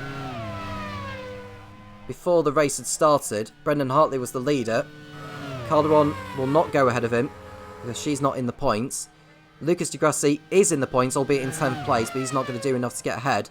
Marcus Ericsson, who's on course for 3rd place, and that's an engine failure for Brendan Hartley in the Pacific. So,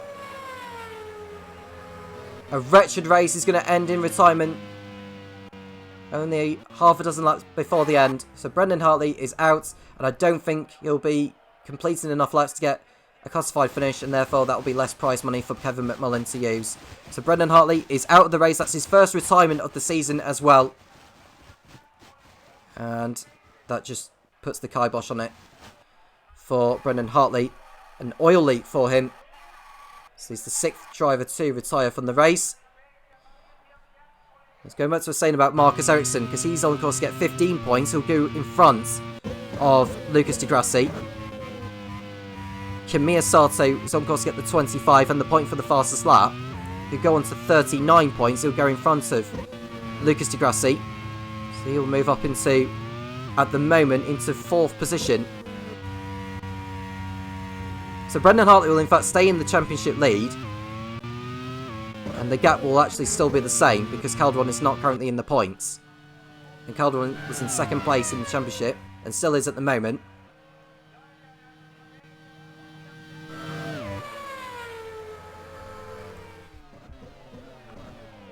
Now 5 laps in the end now. Kamir Sato's lead is nearly 9 seconds. And Jerome D'Ambrosio is less than 3 seconds off Takuma Sato in the battle for 7th position. Could well see a change towards the end in that reckoning. Dome will take the lead of the championship in the team standings by 2 points, unless Takuma Sato drops further down the order. And if it does drop down 1 more position, they'll be tied on points with Pacific, because Dome at the moment 25 for the win, 6 for 7 plus 1 for the fastest lap. They'll move on to they'll be on 63 points in fact. Well, Dome. So I think if Sato was to drop down another couple of positions, they would end up tying on points. If they end up tying on points,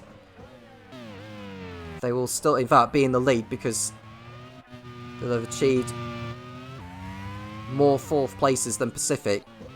They may be tied on a 1st and a 2nd each, but Dome have picked up a 4th place more than Pacific, who have had 2 6th place finishes as well as 2 DNFs. And there is the battle for 13th position between Pascal Verlaine and Mike Conway.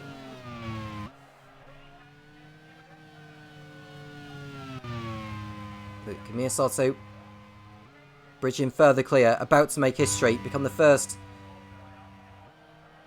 Japanese driver to win a race in the Grand Prix World Series, I think, from memory. In fact, no, Kamui Kobayashi has won already in the Grand Prix World Series, as we see a battle between Verlaine and Conway. Kamui Kobayashi won, I think it was in Kyalami last season, did so for Arrows, as well as winning in Taupo.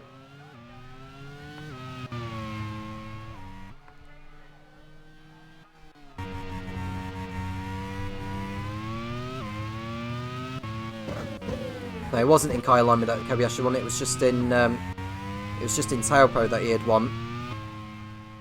Marino Sato won also at Imola in League 2 for life.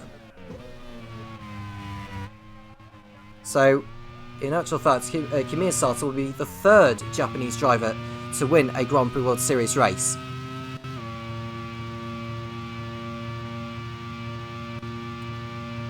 Now is Jack Aiken, who's now 10 seconds off the lead with 3 laps left.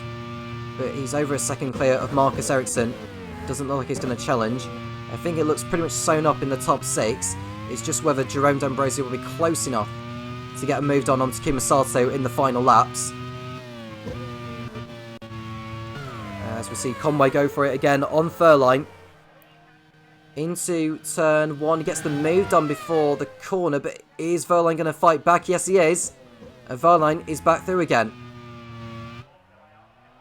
I think Ericsson locked up into the left-hander there of the hairpin.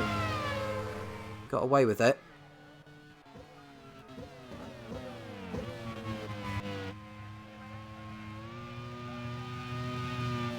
He'll be satisfied with this performance though at Marcus Ericsson, who showed a touch of class in Sentinel to come away with the victory.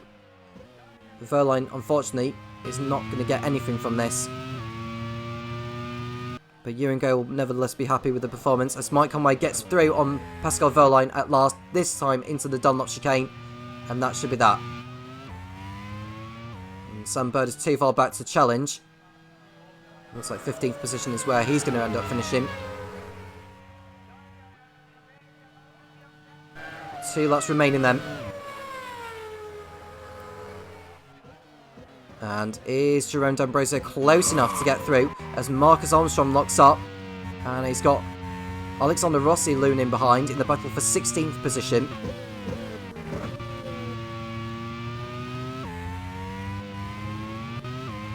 And I think we're going to see a change in position between these two, albeit for pride at least anyway.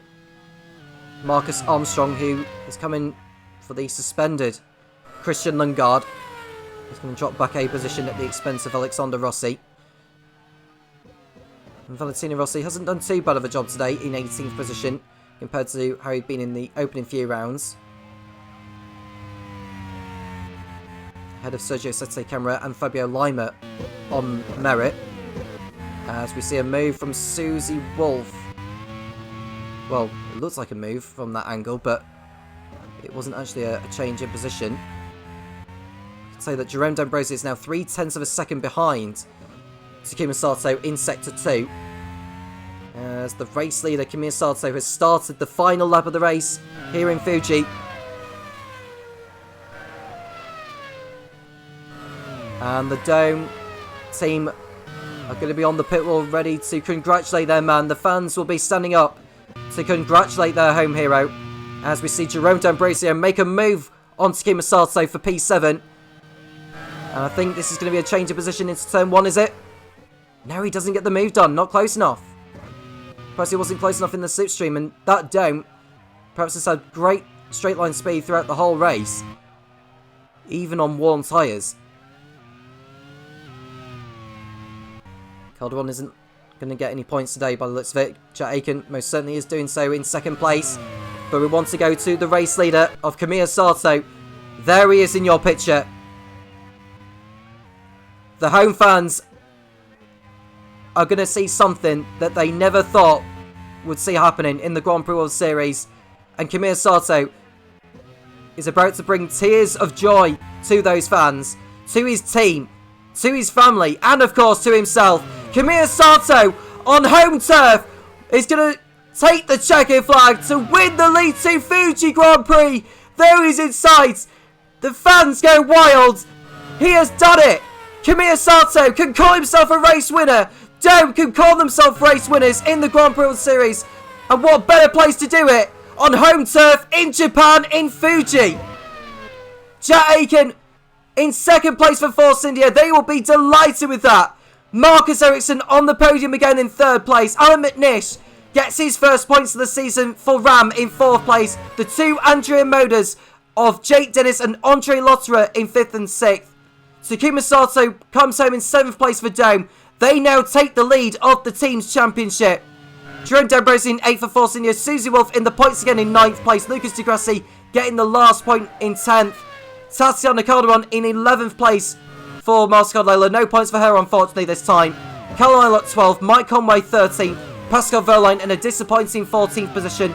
Sam Bird will be in 15th place. And then we're just waiting for the last cars to cross over the line, all of which on the lead lap. Sergio Sete Camera in 19th, and the last driver to finish will be Fabio Lima. But there is your race winner. It is Kamiya Sato for Dome on home turf. Running down the result, Jack Aiken coming in second place. So it's Marcus Ericsson in third, Alan McNish in fourth, Jake Dennis in fifth, Andre Lotter in sixth, then it's Takuma Sato, Jerome D'Ambrosio in eighth, Susie Wolf ninth, and Tatiana Calderon in 10th place after Lucas Di Grassi picks up a time penalty for a collision with Pascal Verline early on in the race. He drops to 13th behind Callum Miller and Mike Conway. Pascal Verline in 14th position, followed by Sam Bird and Alexander Rossi. Marcus Armstrong, Valentina Rossi, Sergio Sete Camera and Fabio Lima were the rest of the finishers. Brendan Hartley retired, as did Sixtham, Luciano Bicchetta, Gary Paffett on debut, retiring after being on pole. Jaime Alguersuari and Teo Boscher also retired with suspension problems. The fast set point goes to Kamiya Sato, and for the Dome team, the pole position point, as I've already mentioned, went to Gary Paffett for Ram. What a race! And I cannot think to my head what a result that is. What a brilliant result that is for the Dome team and for David Young, for the Japanese team on home turf, and for their driver Kamiya Sato, who will be in tears after that to see his fans watch him take the checker flag in first place for his debut win in the Grand Prix World Series. Well, another excellent race in the Grand Prix World Series, and this time won by the Japanese driver Kamiya Sato. That is our 7th different winner in 7 different races this season in the Grand Prix World Series. Fascinating competition here so far. Could we potentially get an 8th in our League One race today? We'll have to wait and see, but first of all, let's go through the driver standings after that round. Brendan Hartley holds on to the lead despite not scoring today, 51 points still for the Kiwi driver. Tatiana Calderon now only 2 points ahead of Marcus Ericsson, who finished on the podium today. And Kamiya Sato, his victory in front of his adoring home fans, brings him up to 4th in the standings on 39 points, only 12 off the lead of Brendan Hartley as it stands. Jack Aitken's 2nd place takes him up to 5th ahead of Lucas Di Grassi, not scoring today, another disappointing result for the Brazilian. Andre Lotterer 7th on 26th ahead of Takuma Sato, 2 Japanese drivers in the top 8. Alexander Rossi and Jaime Alguersuari also in the top 10 here. And looking to the teams, Dome with that result today move into the lead on 63 points, 4 ahead of Pacific and a further 6 ahead of Mastercard Lola. Fomital are 4th ahead of Force India. Zach Speed 6 on 38 ahead of Andrea Moda, Scuderia Coloni, LaRousse and Ram Racing. They are now on the board, having been the only team prior to this event to not have any points on the board. That's changed today after pole position for Gary Paffett and a 4th place finish for Alan McNish. Fantastic racing here today. Looking on now to League One, and it is Helio Castro Neves in the Leighton House who leads the way on 37 points, 8 ahead of Scott Dixon in the Syntec, who is a further 1 ahead of Antonio Felix da Costa in the Minardi on 28 points. Sebastian Buemi in the Leighton House on 25 ahead of Paul Di Resta, also on 25. Buemi ahead on countback virtue of his Grand Prix victory. Stoffel Van Dorn 6th in the Syntec ahead of Will Power in a Leighton House, who also sits out this round. He's still on a 2-race ban, the second of which being served today. Pato Ward 1 point ahead of his Arrows teammate Danny Junkendale for 8th and 9th. And Roman Grosjean rounds out the top 10 on 12 points. As for the team standings, it is Leighton House who leads the way on 80. 30 points already ahead of Syntec. Quite a big gap for Leighton House, having taken a 1-2 victory last time out in Sentinel. Minardi are on 46, head of Super Aguri on 37. Super Aguri yet to win a race this season, but consistent scoring keeping them at the sharp end of the standings. Arrows are on 31, Onyx on 19, BAR on 13, Manor on 12, and then Prost and HRT sharing 6 points each heading into this round. And just one driver change to bring you today, as Nicholas Latifi was handed a race ban at the last round in Sentinel for taking out the AGS of Alex Palou. He has been replaced by Antonio Giovinazzi for this round. The Italian will be keen to make an immediate impression upon team manager Will Knight and effectively audition for a seat for the rest of the season. How is the Italian going to go today? Well, as far as the grid is concerned, Italy is on pole position, but in the form of Minardi. Nick de Vries, the Dutchman, has put it onto pole ahead of Pato O'Ward and Danny Juncadella, the two Arrows drivers having a fantastic qualifying session, but both of them 3/10 off the pace of Nick de Vries. That's ominous for the race here today. Roman Grosjean, 4th in the manor, ahead of Scott Dixon, our reigning champion, in 5th. Antonio Felix da Costa puts both Minardis into the top 6, ahead of Colton Herta, Kamui Kobayashi, Sebastian Bourdais, and our championship leader, Helio Castroneves, lines up 10th in the Leighton house. It will be 11th place on the grid for our debutant Antonio Giovinazzi in the BAR, ahead of Sebastian Buemi, who won the last race in Sentul, 6/10 away. That's not what he would have wanted coming into his second bite of the cherry today. Kazuki Nakajima 13th for Onyx, ahead of Stoffel Van Dorn, Robin Fries and Paul di Resta, two Super Guris, lapping just under a second off the pace. Artem Markelov 17th in the Prost, ahead of Alex Palou, Sean Gelael and Alex Lynn, rounding out the top 20.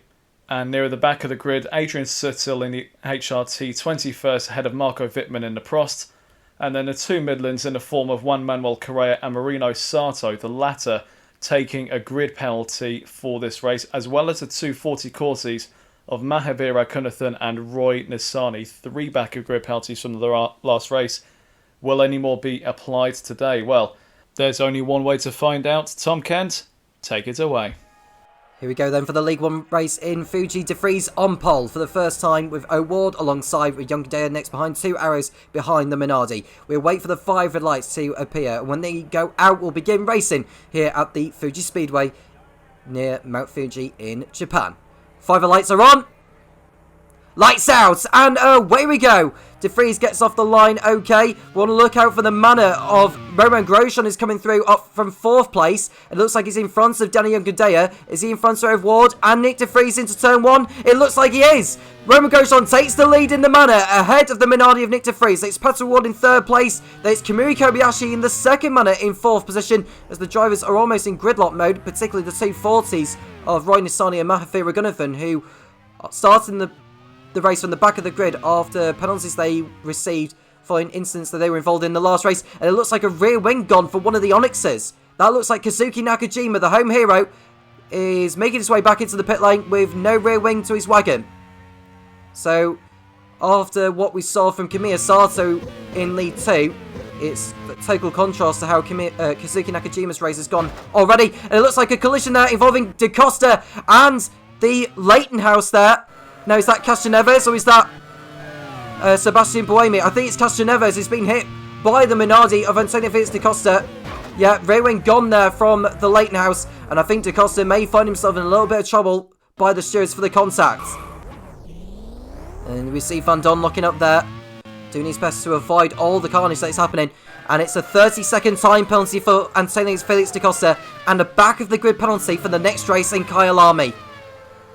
So whilst things may be running fairly smoothly for Nick de Vries at the front, isn't quite so, and there's like a nudge there from one of the prosts at the back of Van Dorn. Don't think that shouldn't really be given as a penalty, I don't think, for that, because it wasn't anything like what da Costa had done to Castroneves. So Castroneves will be in the pits at the end of lap 1, as will Kazuki Nakajima.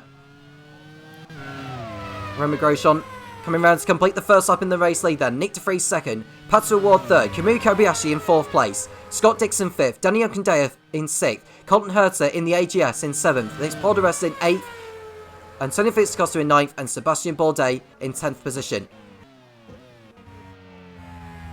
We are seeing changes further down the field. Sean Gelael moving in front of Artem Markelov. Antonio Giovinazzi in P11 on his Grand Prix World Series debut. The man who raced for Alfa Romeo for a few years in Formula 1. He did a couple of races as well for their predecessors Sauber in 2017 in Australia and China. But he's making his debut in the Grand Prix World Series. He's substituting for the suspended Nicholas Latifi after Latifi was found guilty for the contact he had with Alex Palou in Sentul. There's Pato O'Ward in 3rd place. Kamui Kobayashi behind in 4th position as Yunkin Daya gets through on Dixon for P5. And Boemi moving in front of Markelov now for P12. And I think Markelov may be dropping back actually. Galeo's in 13th position ahead of him. And looks like there may have been an overtake actually into the Dunlop chicane. Nisani locking up there. And that allowed Ragunathan to take advantage.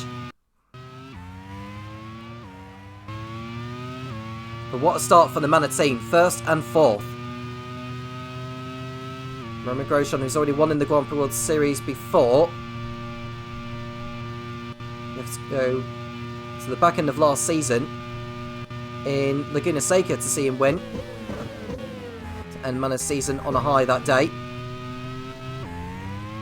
And as far as the team's championship in League 2 is concerned, they picked up their first points of the season in Sensul, putting them on 12 points in 8th position.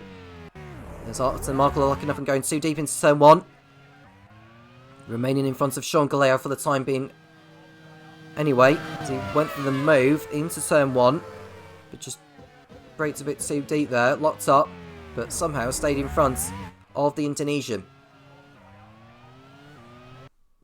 Now, if Manor can get a good haul of points today, they would go in front of BAR and Onyx and possibly Super Aguri if they're lucky. Long way to go yet in this race though.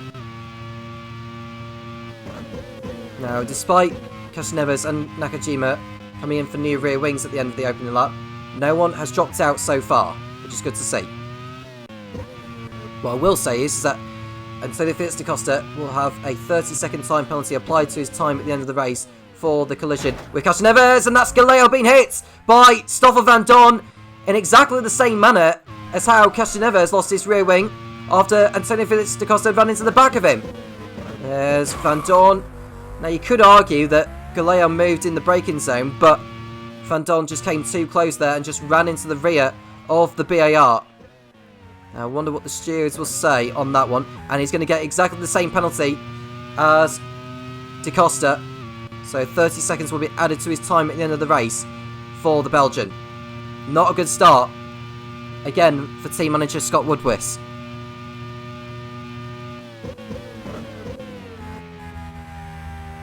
So we see the manner of Roman Grosjean continuing to lead. The gap is 1.8 seconds. Sebastian Bourdais in front of Antonio Giovinazzi. Onyx having another off day so far. They're running in 6th position in the team's standings as Pato Award continues on in 3rd place. He's the only driver in League 1 to have scored points in every round so far this season.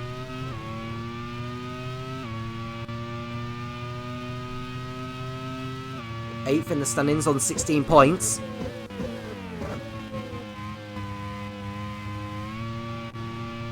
And Casneves, well, as it stands with the positions as they are, I think he would actually lose the lead in the championship to Scott Dixon, because although the two would tie, Scott Dixon has a race win to his belt, whereas Casneves doesn't. And as for da Costa, well, he'll be going back 30 seconds at the end of the race. There's a long way to go yet, as I've already mentioned. Artem Markelov there, running in 13th position. Marco Wittmann is further down the order. Not sure exactly which position he's in, but he's outside the top 15 anyway. It's Pato Award in 3rd place behind Nick de Vries. Giovinazzi locking up into turn 1 again, and behind him is the race winner in Zental, Sebastian Boemi. And Boemi thinking about a move into turn 3, but he can't do it there. And it's not the best place to make an overtake there anyway. Best place to do it is either at the Dunlop chicane or down at turn 1.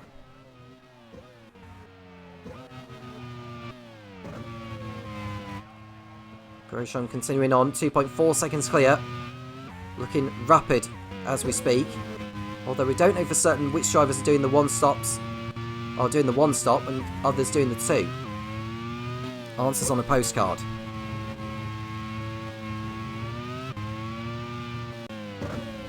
Well, Colton Herta is doing a terrific job in the AGS so far, running up there in P7 behind the Spaniard, Danny Yunkandea.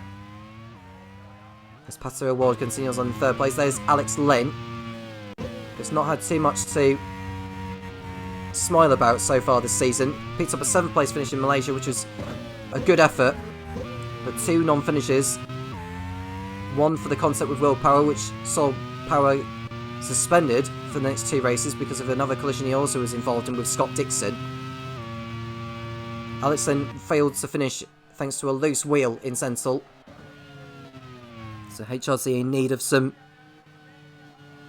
points this time around.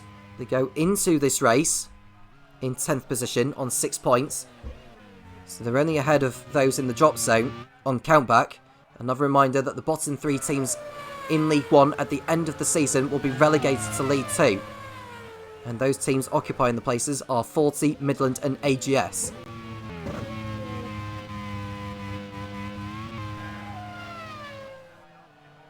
Polderosa in the Super Aguri being overtaken by Antonio Giovinazzi now. Both Super Aguris are now outside the points. Robin Fiennes is further behind in... Well, he's outside the top 15 at the moment, so we don't know for certain which exact position he's in. It's been another low-key race so far for Michael Gillespie's Super Aguri squad. It's their home race as well. I doubt that they're going to be replicating what Dome had done earlier in the League 2 event and come away with the victory. Grosjean's lead is now over 3 seconds on Nick de Vries. Sebastian Buemi could well be the next driver to send Polderosa down the order.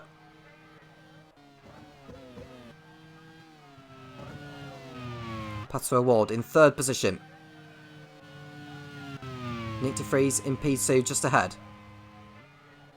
Kumari Kobayashi, the highest of the home heroes, in 4th. Perhaps he can salvage a victory for the Mana team and complete a memorable day for the Japanese fans. It's not a Japanese team he's racing for, of course. I'm sure, nevertheless, he'll be happy to come away with a positive result. Even a podium would do for him. Antonio Giovinazzi thinking about a move on Antonio Felix da Costa. No move there just yet. Now the driver who was on pole position, that would be Nick de Vries. That's an automatic 1 point going in the way of him.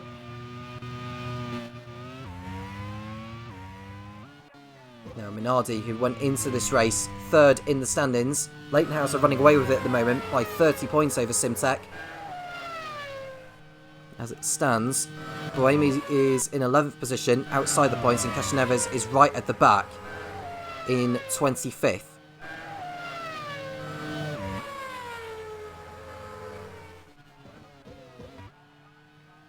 You can see de Vries continuing on. As Nakajima he locks up into the Dunlop chicane, but no harm done. The man ahead of him is Helio Castroneves. Now Onyx's best result this season has been 5th in Malaysia, which Nakajima was able to collect. And he also had a 6th place finish in Sentinel. As Giovinazzi continues to tussle with Antonio Felix da Costa. The Italian can't find a way through just yet.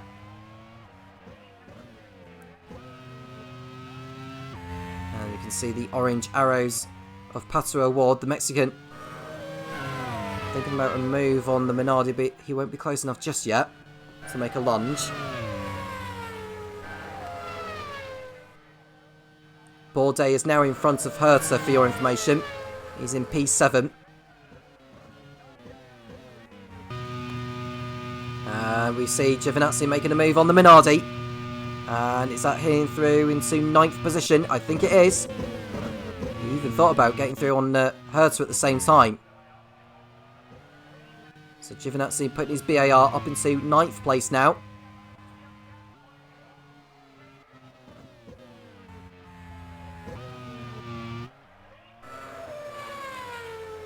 There's the drivers in 2nd and 3rd places respectively. Kobayashi in 4th position as well. Dixon 5th. Youngadea, Bourdais, Herta, Giovinazzi and Da Costa in the top 10. We'll remind you that Da Costa and Van Dorn will be given 30-second time penalties and back at the grid drops for the next round in Kyle Army for the collisions they've caused on the opening lap. And Herta's lost another position to Antonio Giovinazzi. He's beginning to struggle, is Colton.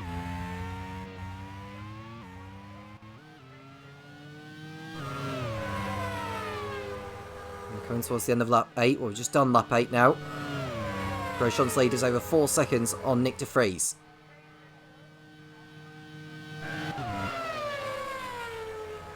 Well, it was the end of lap 9, I should say, we've just done. The finish line is not actually until further down the straight. Here is Buemi getting past Da Costa, and that is him through into 10th position. Hertz is up ahead in the AGS. AGS with the 1 point so far this season, which Hertz had achieved in Zensel last time out. His teammate Alex Palou isn't making that much of an impression at the moment. He's outside the top 15.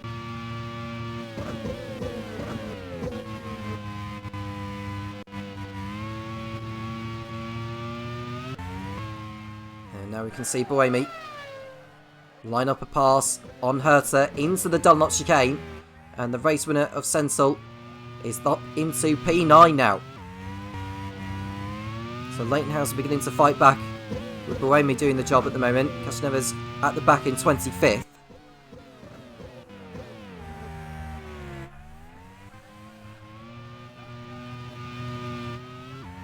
You see Roy Nissany coming through.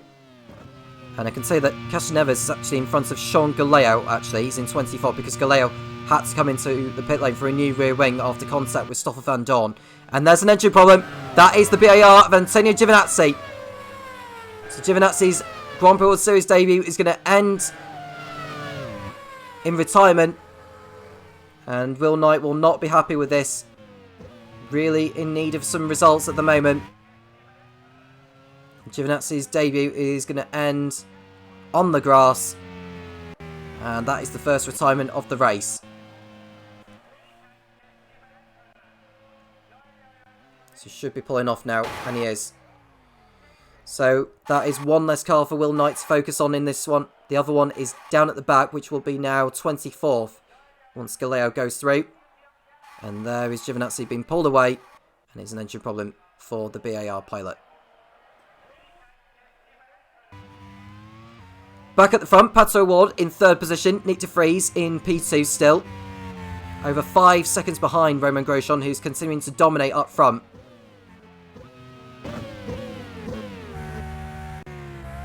Now, Grosjean raced for 2 different teams last season, for Pacific and for Manor, towards the end of the season. So, could be on course for win number 3 of his career.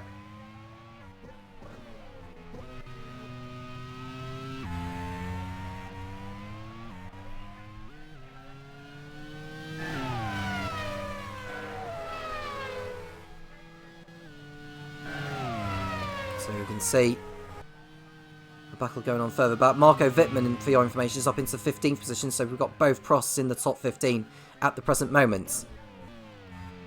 And there is Wittmann ahead of Robin Freins, who's in 16th. Nakajima running wide, blocking up again. Having a lonely race there in 25th and last place.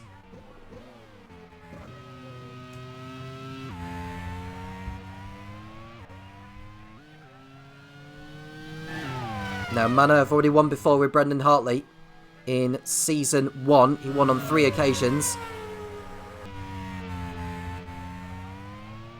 They hadn't won until the last round of the season in Laguna Seca. So if they were to come away with a victory today, it'll be their 5th in the team's history. And of course, the 5th in the Grand Prix World Series managerial career of Sam Hull. Alex Palou in the AGS is running in 22nd position. He's over 12 seconds clear of Castroneves. As we watch his teammate Sebastian Buemi line up a pass on Danny Juncadella on the pit straight, who had previously been overtaken by Sebastian Bourdais some time ago. And it looks like Buemi is in front of Juncadella, and that puts his Lakenhouse up into P7. Impressing Chris Cavani at the moment. Will Power is due to be back for the next race in Kyalami after his suspension is served. And I can imagine the team managers will probably want Sebastian Buemi's services because of the job he has done in place of Will Power, unless Chris Cavani, via his accord, decides to put Buemi in the car for the foreseeable future or for the next rounds. Strong lineup within the Lakenhouse squad for sure, nevertheless. Grosjean coming round to complete his 13th lap. I just wonder, with the pace he's setting, is he on a 2-stop strategy? I haven't had a look on his steering wheel to see if it is the case or not. We're seeing a pit stop now, and it is to do with Pato O'Ward. So Pato O'Ward coming into the pits from 3rd place in the Arrows.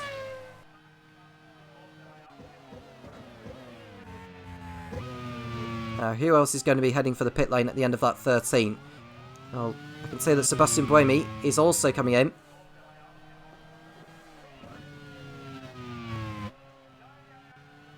And Alex Lynn also heading for the pits.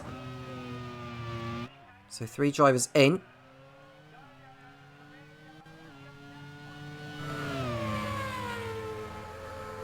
And Correa's in the pits, and I think Wittmann is also. And Raghunathan at the same time. So a lot of pit lane activity at the moment. Castroneves may be able to move up the order, thanks to those coming in. I don't know how soon he is due to come in, though, for his first scheduled stop.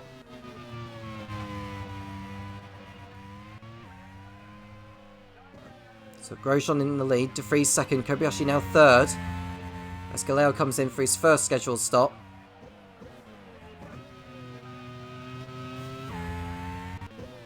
As Adrian Sutil is under threat from Marino Sato, who served the back of the grid penalty for contact he made last time out in Zental. Correa, who's just pitted. And Grosjean's in the pits from the race lead, actually. That hands lead over to Nick De Vries now in the Minardi. Bourdais in the Onyx.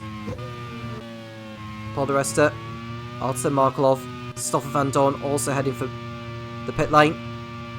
And Grosjean will hope that he doesn't get stuck in the box, given how busy the pit lane is. As we can see, that looks like Pato O'Ward is making a move.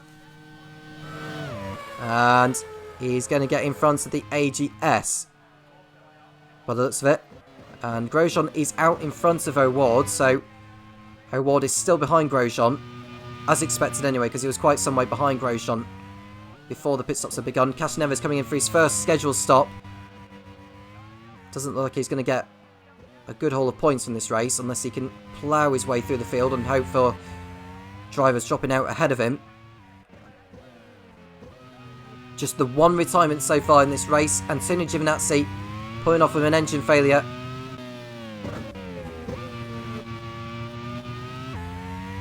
There we can see that looked like Scott Dixon. Further, no, it might have been Kobayashi actually. He's staying in touch with De Vries. Now, who's going to pit in at the end of this lap? I can tell you Kobayashi is in from P2. Are we seeing any more pit lane activity from any of those behind?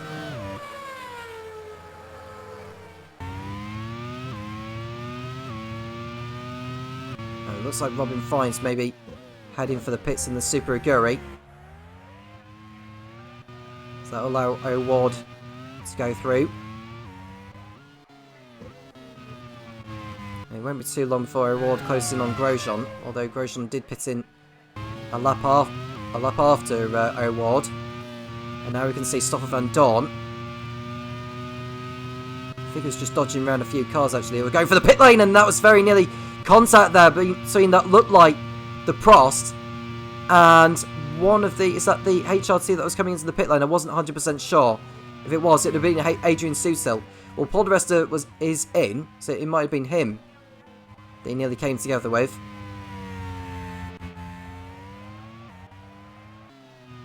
It's Van Dorn carrying a penalty over him and a back of the grid penalty for Kyle Lamy.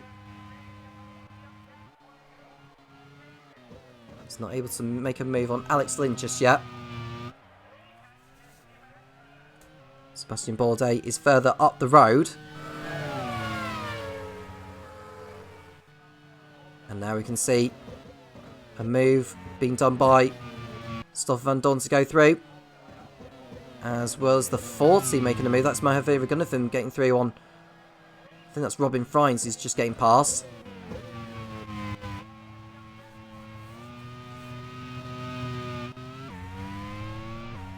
Now the 40 of Roy Nassani is behind the Midland.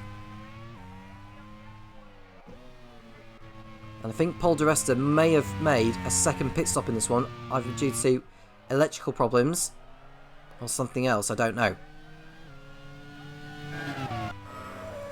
Markov running in 14th position, line up a move on Alex Lynn.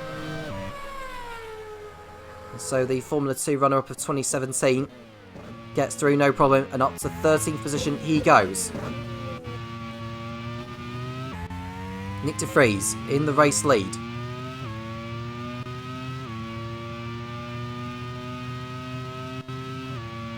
Does not come in this lap. And I wonder, he may well be on the one stop.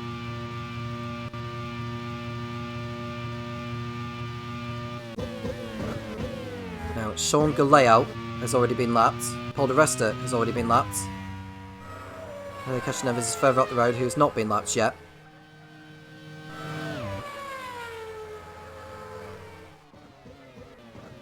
You can see the arrows of Danny Yunkandaya in P3. Yusuke Nakajima running in P20.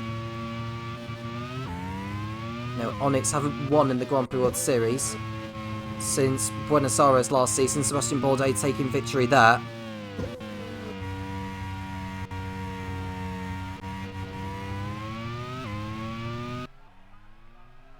Danny Yunkandaya, who raced for Minardi at the back end of last season, racing for Arrows full-time this campaign. In third place, with Colton Herter, Antonio Felix da Costa, and Roman Grosjean up there too. There is da Costa, who's got a 30-second time penalty that is going to be applied to his time at the end of the race.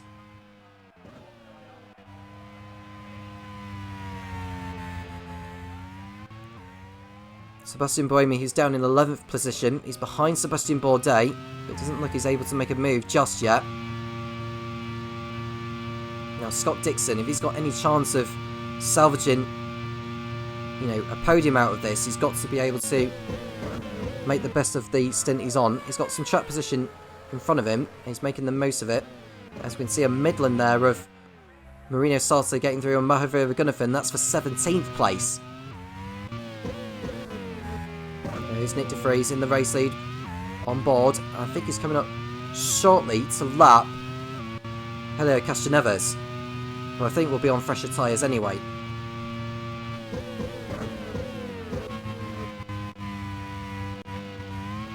De Vries doing all he can. He's going for the one stop. I think my question would be, where is he going to filter back out once he does rejoin the race after his sole stop? And the same with Dixon. Pretty much all rests on him now because of Van Dorn's time penalty.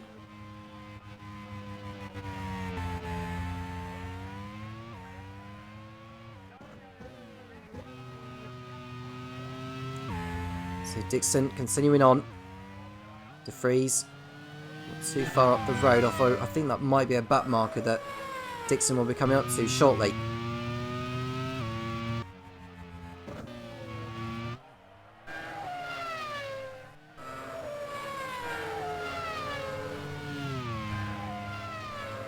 Further back we can see Marino Sarto holding up the 40 of Mahavira Gunnatham. Behind them is the HRT of Adrian Sutil. Ryan Nasani is not too far back either. And Kensuke Nakajima, has he been overtaken by Juan Manuel Correa? It looks like he has been. So his race is going from bad to worse, really, for the home hero.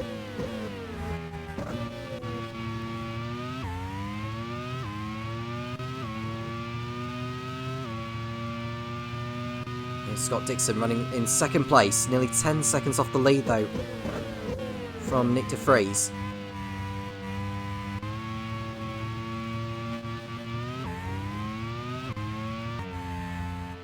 There is the Dutchman. And we see a problem for Sebastian Bourdais. So Onyx's race has gone from bad to worse here, and it looks like the Frenchman is going to pull to the side. And that is him retiring from the League One race. And it has not been a good season really for Sebastian Bourdais so far.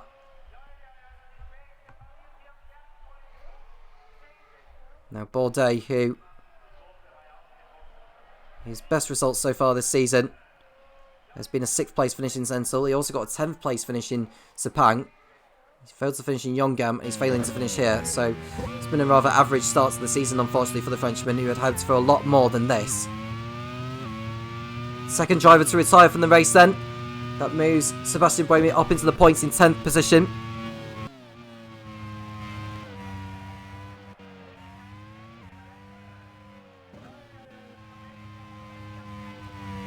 The next man ahead of Buemi is Alex Palou in the AGS. Alex Palou competing in his second Grand Prix World Series race. Castroneves, who's less than 5 seconds behind Kazuki Nakajima, is going to get a move on really. Get past all of those cars ahead of him that he knows are not as quick as his. Just needs to pick them off one by one.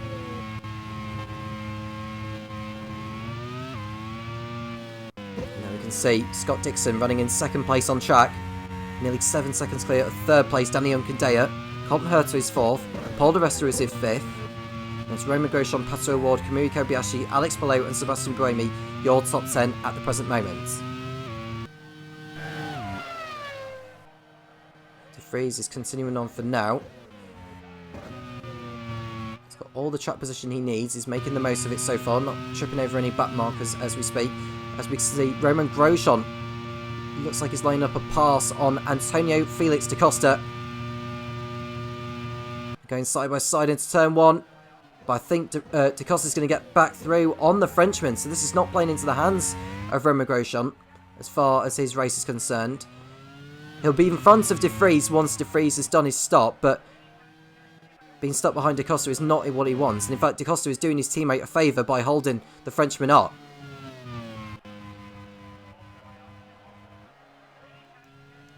And in front of those two is Colton Herta, who is yet to make a pit stop as well.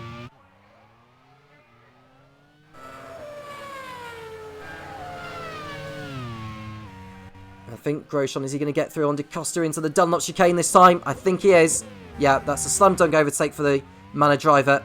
And he is through up into 5th place on track. Lap 22 we're coming towards the end of. And De Vries is now nearly, he's run about 11 seconds clear of Dixon, proving how quick that Minardi has been so far in this race. He's got on Herta locking up there, and that's going to give Grosjean an opportunity to get into the slipstream and have a go into turn one. How long will it be before Grosjean pulls alongside? Well, he's actually pulling alongside now. And Herta's straight line speed is no match for the Manor. Grosjean is though up to 4th place now. The next man ahead of him is Danny Unkadea in the Arrows. And there he is, rear wing view of the Spaniard. Retired from the first race in Sepang, 3rd in Yongam, 17th in Sentul after a spin into the gravel towards the end of the race. Yet to make a pit stop, of course. Robin Frines doing his best to salvage something for Super Aguri, the reigning team's champions, of course. Topher Smith was in charge of the team before he moved on to Arrows. Michael Gillespie is now the man in charge.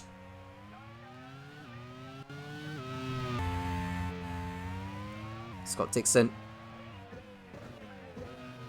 Race winner in the first round in Sepang. Round 2, it was Antonio Felix da Costa. In round 3, it was the replacement for Will Power, Sebastian Buemi, for Leighton House.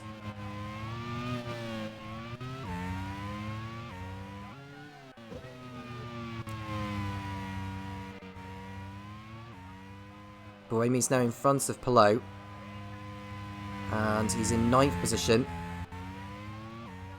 Next driver ahead is Kamui Kobayashi. He's nearly 10 seconds up the road from Buemi. Now Buemi's already made his first stop. Danny Unkandea right on board with again. Grosjean less than a second behind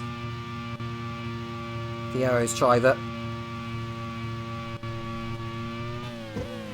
Now, is he going to do it into the Dunlop chicane and have a go there? He may well do. Robin Fines in 15th place behind Marco Wittmann. He gets through, but for how long? Because Wittmann may be able to get back through on the inside, but no, Fines has got the move done. Fines ahead of the Prost. Goes up into 14th. Poderosa is further down the order, outside the top 20.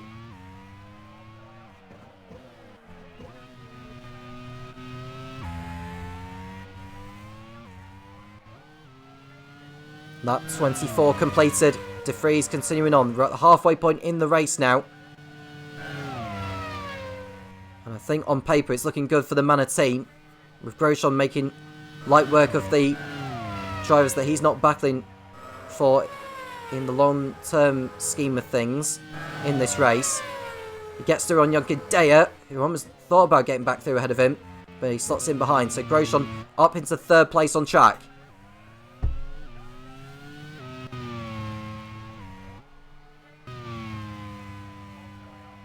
Dixon, 2nd in the Simtech. His teammate Stoffel van Don is in P11. He'll drop well down the order as it stands, as will Antonio Felix da Costa. I think da Costa's making most of his shenanigans earlier with the time penalties he's got by getting up into P6. I don't think he's made a pit stop yet in this race either as da Costa, so he's doing a stellar job at the moment, despite the circumstances. Adrian Suter locking up into turn 1, running in a lowly 18th position.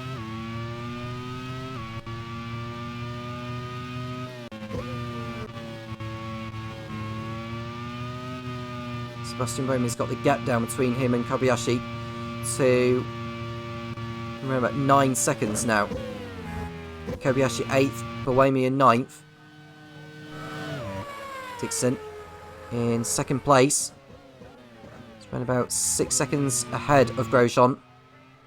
He'll just be happy to keep going as he's doing so, because he's due into the pits very shortly. And Castroneves is about to get an overtake done here. That looks like the Prost. No, sorry, that's the Onyx of Kazuki Nakajima who's got through. And through he goes, and up into 21st position.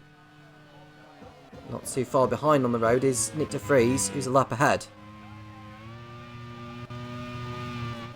I think once he gets close to those back markers in front, that'll be when he decides to pit in. Does the Formula 2 champion of 2019, Formula E champion of 2021 as well.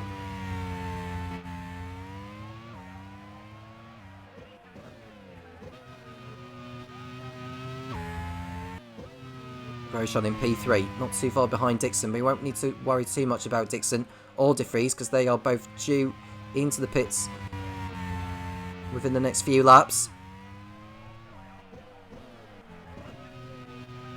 26 done. And de Vries and Dixon still continuing on.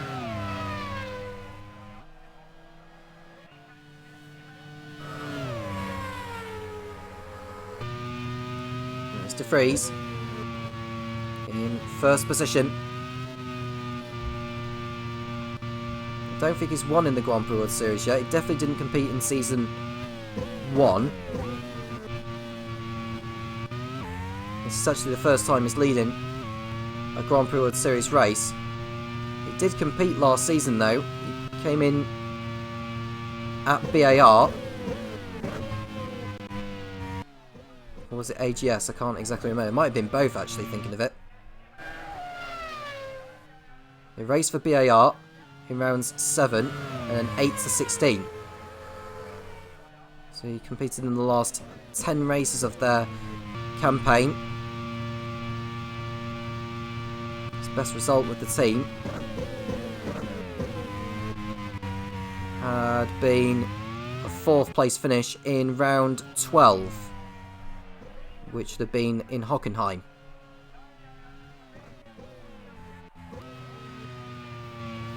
At 27, De Vries still leads, over 12 seconds clear of Scott Dixon. You can see Stoff Van Dorn in your picture, running in 11th place. He'll have a 30-second time penalty applied to his time for the collision with Sean Galeo. And so Felix Costa will get the same penalty for his shenanigans with Helio Castroneves. De Costa comes in from P6. And I expect him to still probably come back out in the top 15.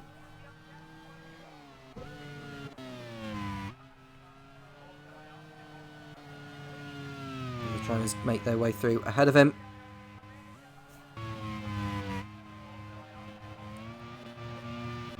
Hello coming in as well in the AGS.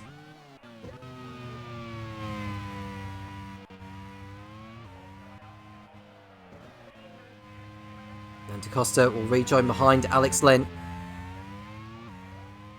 in 12th position. Don't be at all surprised to see him make a fight back through the field. A lot of these drivers are still due to come into the pits for their second stops. Nick De Vries is still carrying on in the race lead. He hasn't stopped yet. We can say one driver is coming into the pits, and that's Scott Dixon from P2. Grosjean will go up into second place on track. I mean, De Vries had a couple more laps left on his fuel count, but decided to play it safe and come in.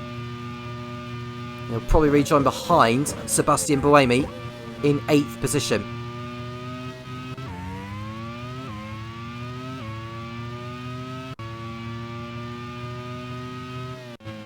Grosjean continuing on in second place then. Not too far behind De Vries, but he won't need to worry about the Minardi driver. Yunkadea will be up there in 3rd place. Colton Herter is 4th. And we've got Pato Award in 5th position. And Dixon did rejoin in front of Van Dorn. So you can set about setting some fastest laps.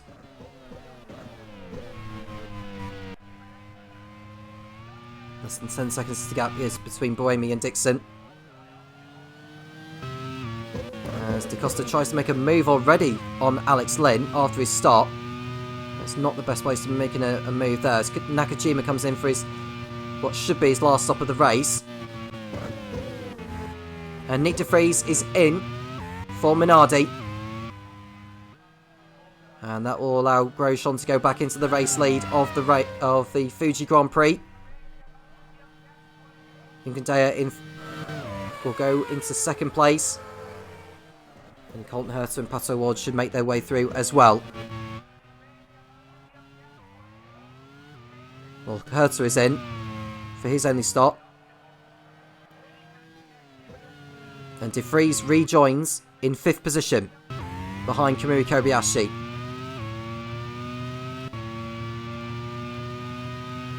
He's not too far behind the Japanese pilot. Arrows are looking good for a double podium at the moment. DaCosta coming back through on Alex Lynn. And Colton Herter, is he going to get out in front of the pair of them? I think he is, but DaCosta should get his nose in front. And he has done. Gets through on Herter and Lynn. So that move was crucial there for the Portuguese driver. He gets through. He still has that penalty hanging over him. But the less time he loses by getting past these cars, the better. He'll probably end up outside the points for DaCosta, but he'll give it a good old go.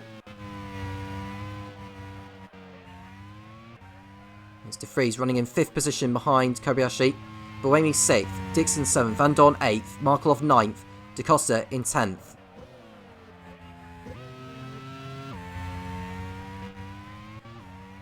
Mr. Freeze continues on. Once Grosjean, Junkendaya, O'Ward and Kobayashi come in for their second stops, he'll go back into the lead of the race. And actually, he could be the favourite to take victory, unless Grosjean can get the hammer down once his last stop is done. Now the next back marker in front of the Frenchman. I actually don't know for certain, but it's someone from outside the top 15 who's probably come up behind the 40s and the Midlands. Two teams that have been struggling so far this season. They even struggled last season as well. Midland went down initially. Oh, it's contact between Herta and Lin going into turn 1. The rear wing is gone from the AGS. And I would imagine that Lin will be penalised for that. So as they go side by side into turn 1, the AGS gets in front. Lin just doesn't get his foot off the throttle. And so the rear wing has gone from the AGS, and that'll be a time penalty going Lin's way. If Van Dorn and Da Costa have been penalised for something similar to that, I can't see why Lin wouldn't go off the hook off that.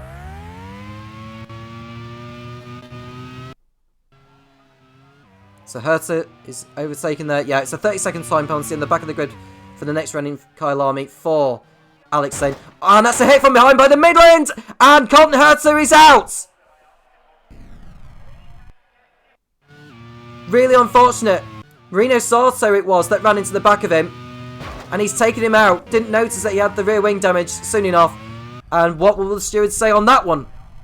And I can imagine it'll be the same. In fact, because he's taken Herta out, that could be a race ban for Marino Sarto. It's just clumsy from the Japanese. Herta is out of the race. That could have been a good result for the AGS team. They really are in need of some points. Now, what is their verdict going to be on Marino Sarto, I wonder? If they're going to remain consistent, it should be a race ban because Sarto took Herta out of the race. Junkendaya has come in for a pit stop now. His second of the race. And it's a one-race ban for Marino Sarto for the contact with Colton Herta. So he'll be out of the next race in Kyalami. Now, Correa was on the sidelines after the first race for contact he made with Colton Herta of all people. So it's not the first time that a Midland and the AGS have come together this season.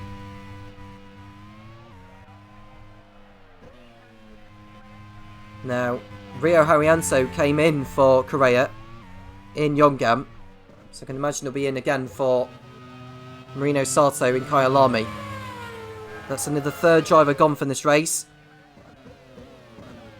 Kazuki Nakajima in 23rd position. Casneves continues to fight back through the field. He's only in 19th.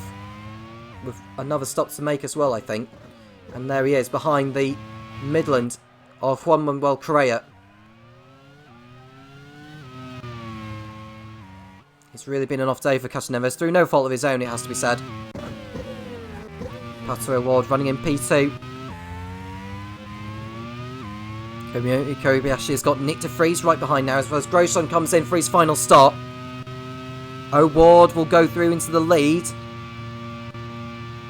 And de Vries looks like he's got through on Kobayashi for what will be second place on track. Unless Kobayashi has something to say on that. No, in fact, he's coming in also. So both Manners are in at the same time. Now that's a bit unusual to see both teams. So the team pitting both cars on the same lap. Buemi is in also in the Leighton House. As it looks like Van Dorn is making his way into the pits. Unless it was someone else that came in. I think that might be Markelov actually. Markelov coming in for Prost.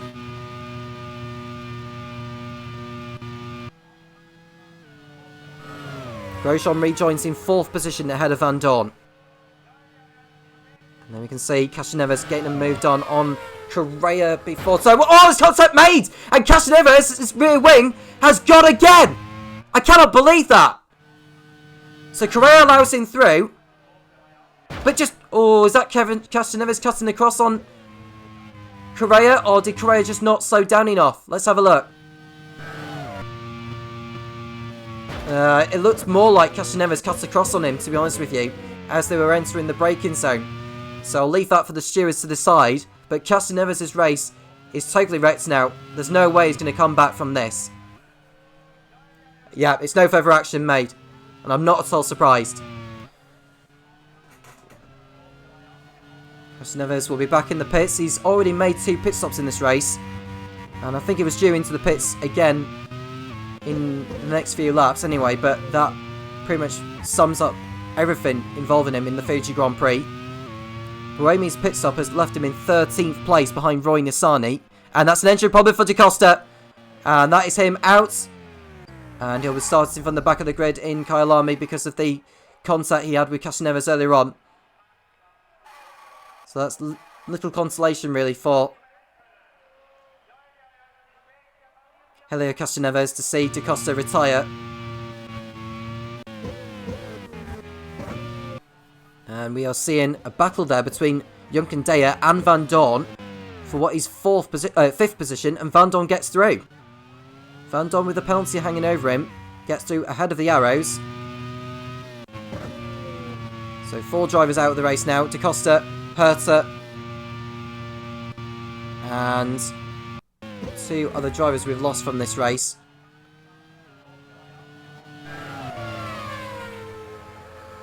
As we see an overtake from, that looks like De Vries on O'Ward for the race lead. So De Vries takes the lead from Patrick O'Ward. And De Vries looks well on course for the victory now as it stands. So whilst one Minardi is out, another is leading. Providing De Vries gets to the end of the race. Castroneves comes in for a new rear wing for the 2nd time in this race. As Junkendaya battles it out with... Oh, that's Dixon running wide and locking up. Keeps the car on track.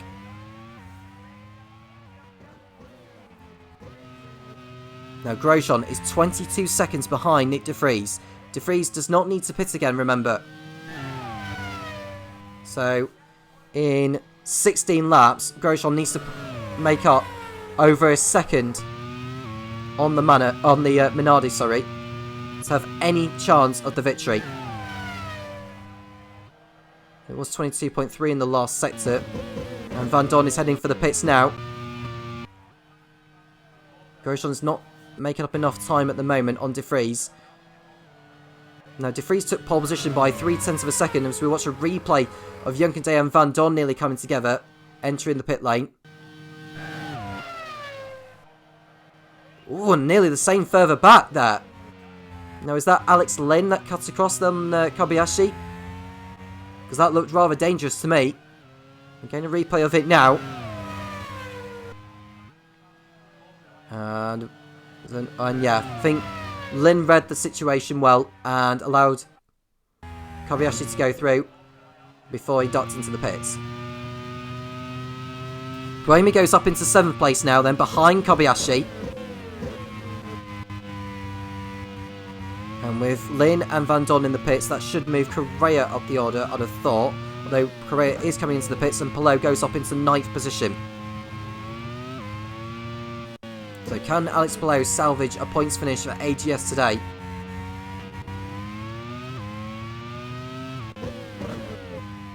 There's Dixon in P3.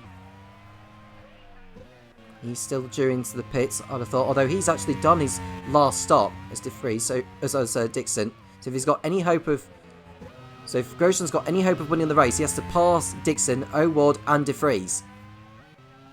Well, in fact, O'Ward is coming in for his last stop now. Now, does Dixon do the same?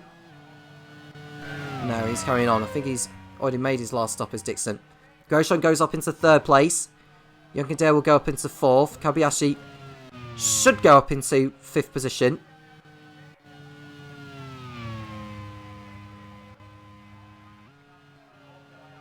Although it's going to be close, actually, between Buemi and O'Ward.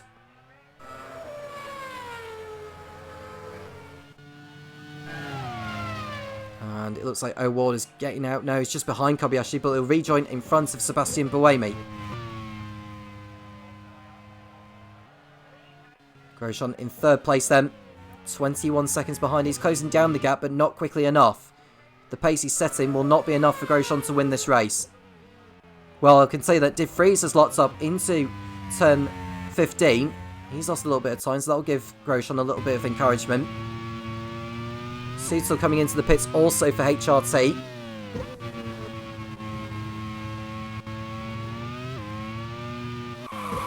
Yeah, he just carried too much speed into that. Into turn 14. It's quite a double left-hander, actually. One that's a smooth left-hander, one that's like a sharper left-hander before the last turn.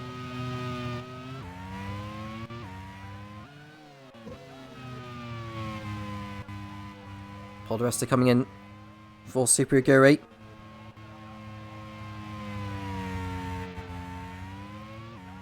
Robin Friends in P11 right now. Alex Palou running in P8. Van Dorn behind him, carrying a 30-second time penalty. Martin Markelov in the final points paying position in 10th place, but will go up to 9th as it stands.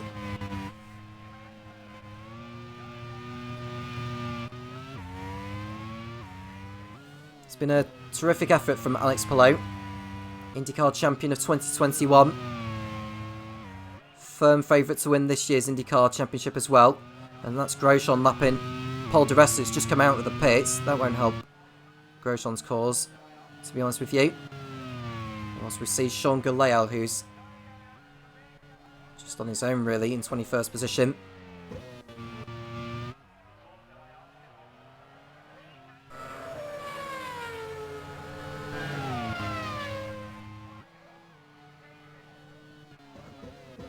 So we're not got too long to go left in round 4. There's been quite a bit of drama, but not too much.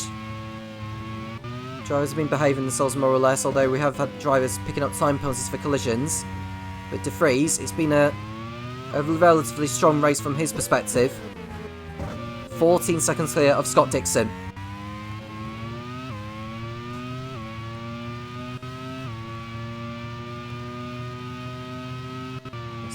I'll go over into turn 1 with Nick De Vries. Now the next driver that he's going to be lapping is the HRT of Adrian Sutil.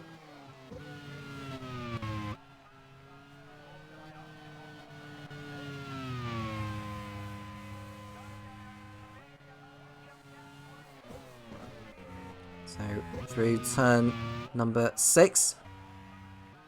Kobayashi, who's under threat now from Pato O'Ward.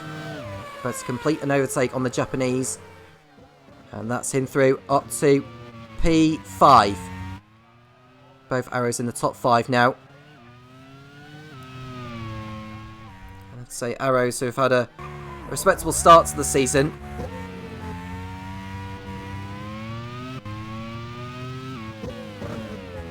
Best finish of 3rd in Yongam.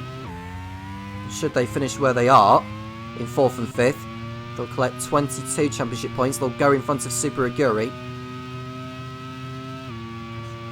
And I think that's the only position they'll gain in the championship. But there is Nick De Vries, continuing on. 12 laps away from victory as Grosjean locks up into the last turn. And behind Grosjean is De Resta, who's just pitted, so he needs to be careful he doesn't get unlapped by the Super Aguri. Otherwise he's going to lose time trying to get back through on him again. Well, he's in play for 2nd place here is the Frenchman. There's another back marker ahead that he'll need to get through, and that's Sean Galeal in the BAR.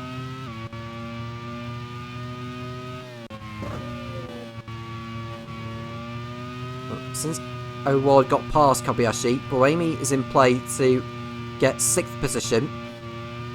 Alex Palou is too far back, even on the fresher tyres that he's on, to mount any form of challenge.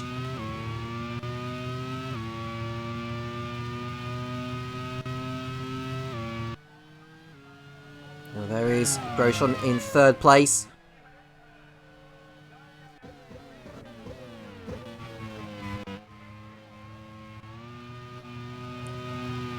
Behind Grosjean is Junkindea, who's over 7 seconds back. Pato Award is another 6 to 7 seconds back as well. Nakajima is about to be overtaken by Adrian Sutil for 17th position. Correa 19th and Castroneves in 20th position.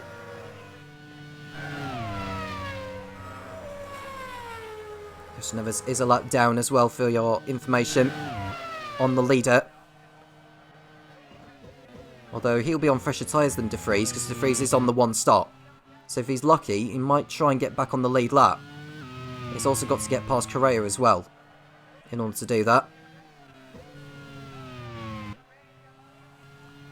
There is De Vries in your picture. He's coming up towards more back markers.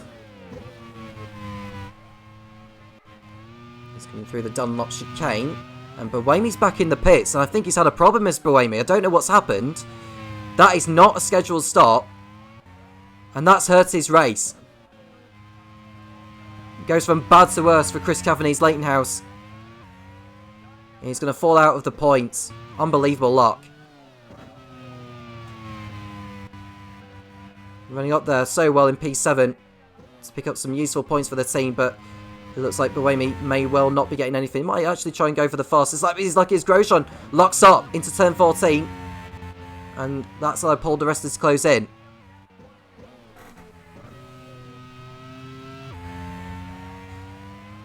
Grosjean holds the point for the fastest lap. As they come round over the line once more. De Vries running in P1. So that's everyone up to Nakajima at the moment. Correa is 19th, as I've already mentioned. And further up, that's Sebastian Buemi, who's thinking of a move already on Marco Wittmann into the Dunlop chicane. He'll be on the ragged edge. Well, Sebastian Buemi gets past the German. Up to 15th place he goes. He knows he won't want to get lapped by De Vries, so Buemi is getting on with it now in the remaining laps. So he's ahead of Wittmann, Sutil and Nakajima, of which those three are about to be lapped.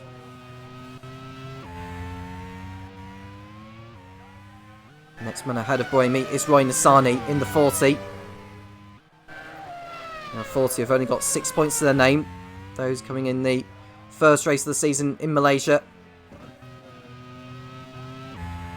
Scott Dixon will be very happy with his second place. There's Adrian Sutil. And another off day in 17th place as De Vries gets through on Nakajima to lap.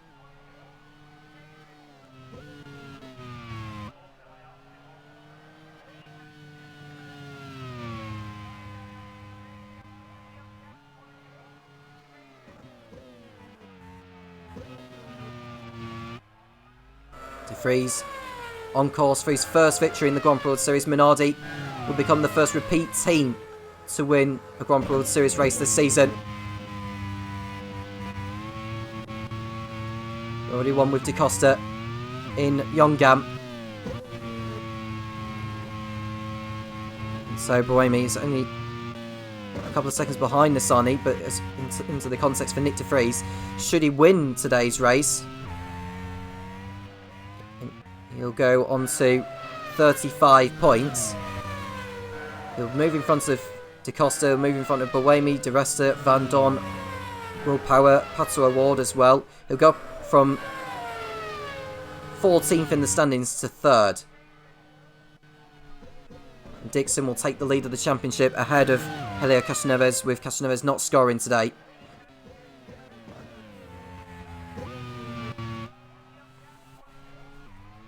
And it looks like both Leightonhouse cars are going to be finishing outside the points.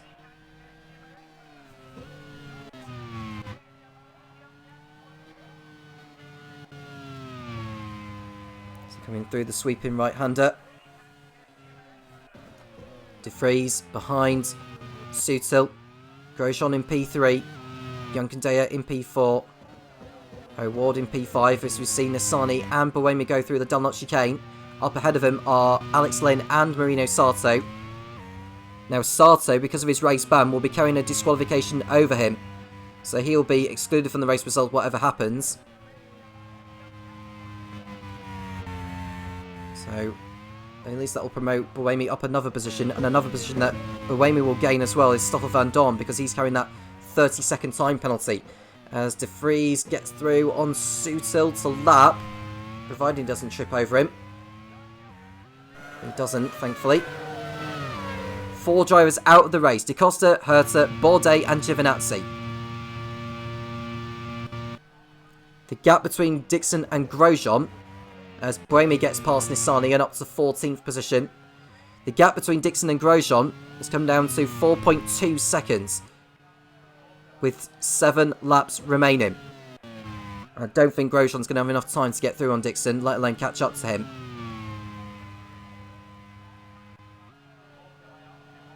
And there's Van Dorn in P8 on track. He's behind Alex Palou. This will be a little consolation for him, because as it stands, he'll end up outside the points. Now, depending on where he actually finishes could depend on how many cars Nick De Vries laps.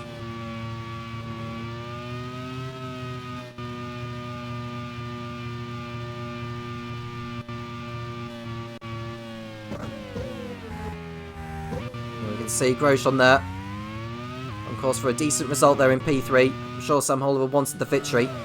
We are watching Stoffel van Dorn make a move on Alex Palou now. Alex Palou won't need to fight this, to be honest with you, because he knows that Van Dorn is carrying that penalty. So he allows him through. Van Dorn up to P7 on track. And the next driver up ahead of Van Dorn is Kamui Kobayashi, who's just under 25 seconds up. And there's Buemi getting past now Alex Lynn, up to 13th.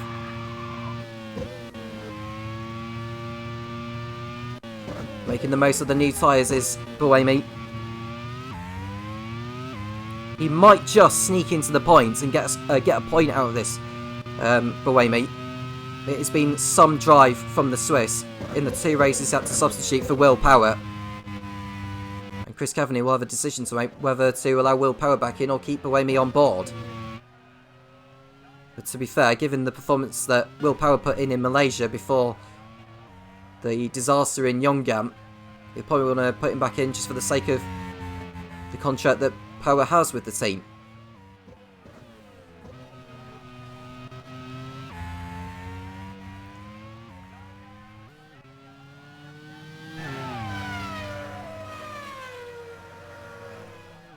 We're on the pit straight then, as Van Dorn goes through. That's this Grosjean going towards the Dunlop chicane. We're on lap 45 out of 50. De Vries' lead is nearly 17 seconds, as Marino Sato is about to be overtaken now by Sebastian Buemi. Buemi will go up into 12th place unless Marino Sato can do anything about that. No, the move is done. Buemi gets through. And there's an engine problem for Roy Nissany further back.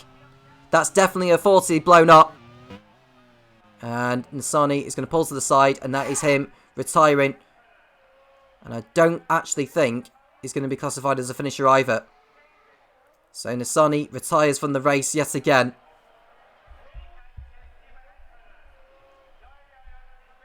That's 2 races in a row he's not finished. So that's 1 less car for Dave Goddard to worry about now. Engine problems for the Israeli. Dixon in 2nd place now. Well, he's been in 2nd place for some time. Marco Wittmann's moved up to 15th place. Cashin Neves will be up a position as well. And I think that Sebastian Buemi will be line up a pass on Mahathir Raghunathan very shortly.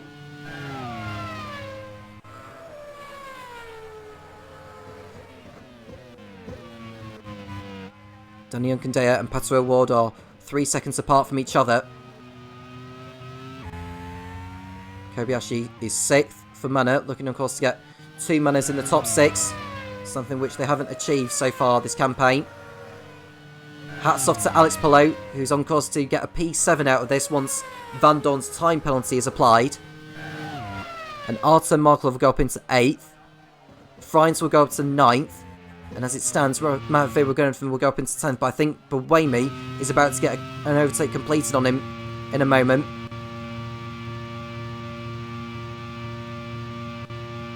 He's not through on him yet.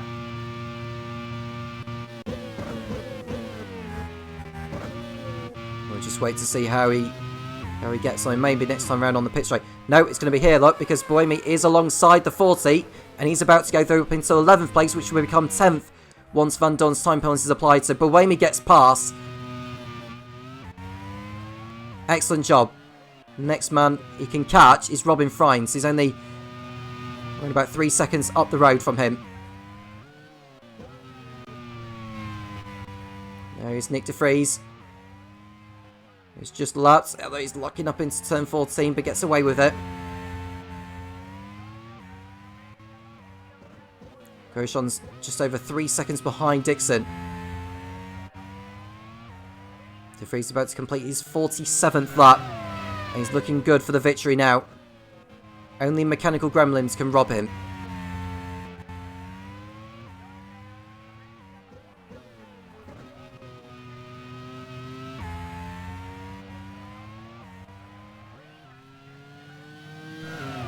Well, as it stands with Van Dorn's time penalty, he'll drop to 14th.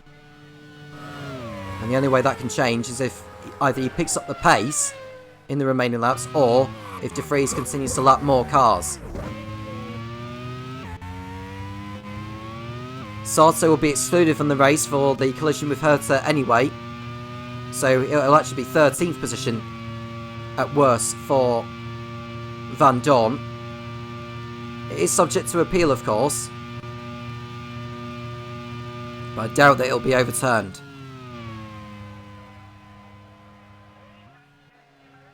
And Buemi's less than 2 seconds behind Freins.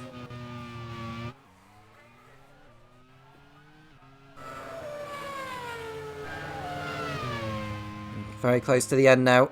And there is the manner of Romain Grosjean is stopped behind the BAR of Sean Galeao, of which he's about to lap. And this is not the part of the course you'll want to be stuck behind.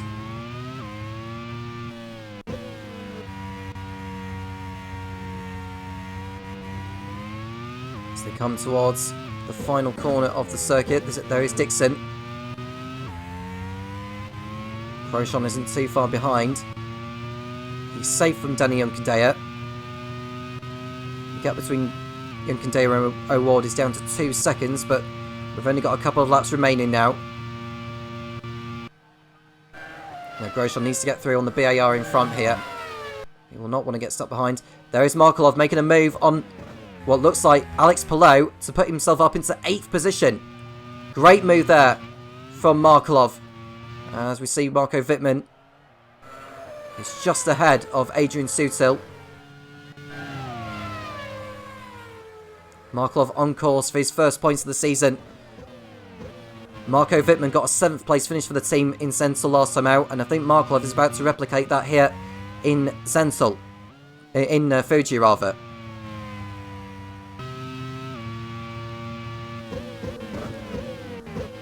And we see Dixon, there is Galeao holding up Grosjean. Now Grosjean won't like this one bit. Galeao has been holding him up for some time. Now will the stewards take a look at that, I wonder? Well, De Vries is about to start the last lap of the race now.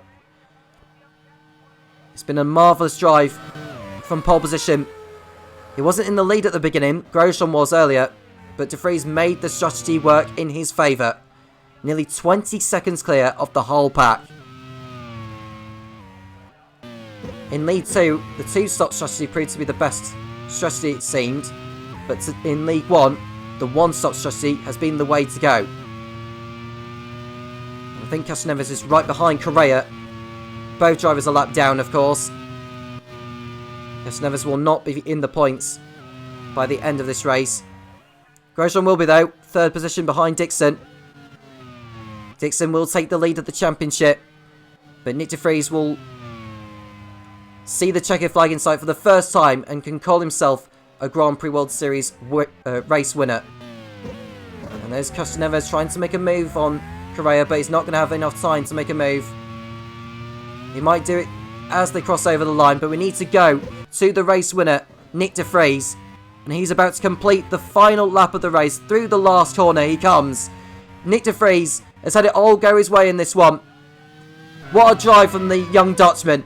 Nick de Vries for Minardi, who are about to celebrate their second win of the season. But it's the first for Nick de Vries in the Grand Prix World Series. He wins the Fuji Grand Prix. A commanding performance from the man who'd recently been dropped from the AlphaTauri squad in Formula 1 last month. But what an excellent drive. I think Christian Neves, did he get through? I think Buemi got past Fines on the last lap. But we'll go to Scott Dixon, returning to the podium after a 2-race absence. He takes the lead in the championship as well, ahead of Christian Neves, who's had an absolute awful day today. Romain Grosjean third for Mana. He moves up the order very nicely. Daniel Kadea fourth, just ahead of his teammate Pato O'Ward in fifth. And it's Kamui Kobayashi bringing some Japanese pride on home turf for himself. It's been a brilliant day for the Japanese fans in the Grand Prix World Series today. Kimiya Sato taking victory in lead 2 for Dome, and Kamui Kobayashi, the highest of the Japanese drivers, in 6th. Stoffel Van Dorn will be 7th over the line, but will drop to 14th, or 13th rather, because of Marino Sato's disqualification. So we'll see Artem Markov move up to 7th, Alex Palou up to 8th, Sebastian Buemi up to 9th, and Robin Fines will take the final point in 10th position. Maher Raghunathan will just miss out on points in 11th. Alex Lynn will be 12th, and Stoffel Van Dorn, with the time penalty applied, will be 13th. But there is your race winner. It is Nick de Vries for Minardi in Mount Fuji. Scott Dixon, second place, 20 seconds behind in the Simtek, with Romain Grosjean third, Daniel Kadea fourth, Pato O'Ward fifth, and Kamui Kobayashi in sixth, Artem Margolov bagging his first points of the season in 7th, Alex Palou 8th for AGS, his first points in the Grand Prix World Series, Sebastian Buemi snatching 9th right at the death, Robin Fines picking up the last point. Maher Raghunathan, Stoffel Van Dorn in 12th, have Alex Lynn, Marco Wittmann, Adrian Sutil, Suki Nakajima, Juan Manuel Correa, Helio Castroneves, Sean Galeo, and Paul de Resta with the last of the finishers, as well as Ronnie Sani, who's actually been classified in 21st place. Marino Sato excluded from the race results after the collision with Colton Herter, who retired, along with Antonio Felix da Costa. Sebastian Bourdais and Antonio Giovinazzi failed to finish. Romain Grosjean got the point for the fastest lap, and Nick de Vries got the point for pole position. As I've already mentioned, Scott Dixon takes the lead in the championship. Nick de Vries moves up to 3rd in the championship with his race win, and he'll celebrate that long into the night. Let's run down on the championship results, courtesy of Topher Smith. Well, that is 8 winners from 8 races. A fantastic start to the Season 3 Grand Prix World Series. It could not really be more competitive at the moment, so we could potentially even make it 9 from 9 or 10 from 10 at the next round. This is going to be so exciting to watch as the rest of the season plays out. Congratulations to Nick de Vries and the Minardi team. The Minardi team has become the first to win 2 races this season, but we are still 8 for 8 on drivers. Fascinating stuff. As for the Drivers' Championship, Scott Dixon, with his second place, moves into the lead 10 points ahead of Helio Castroneves in the Leighton House. Nick de Vries, with that victory, moves up to 3rd, ahead of Antonio Felix da Costa, 8 points between those two. Romain Grosjean is 5th, on the same number of points as da Costa, and right there fighting for it. Sebastian Buemi, might we see him at the next round in Kyalami? We'll have to wait to see what Chris Cavani decides on his driver lineup. He's equal with Daniel Kadea on 27 points, but ahead virtue of his victory in Sentul. Pato O'Ward is 8th, ahead of Paul de Resta, and Stoffel Van Dorn rounds out the top 10 in the Simtek on 21 points. Leighton House have held on to their lead in the team standings, but that lead has been slashed from 30 points down to 10. 82 points for Leighton House, 72 for Minardi. Simtek still there, a further 4 points behind. Arrows holding on to 4th place ahead of Super Aguri.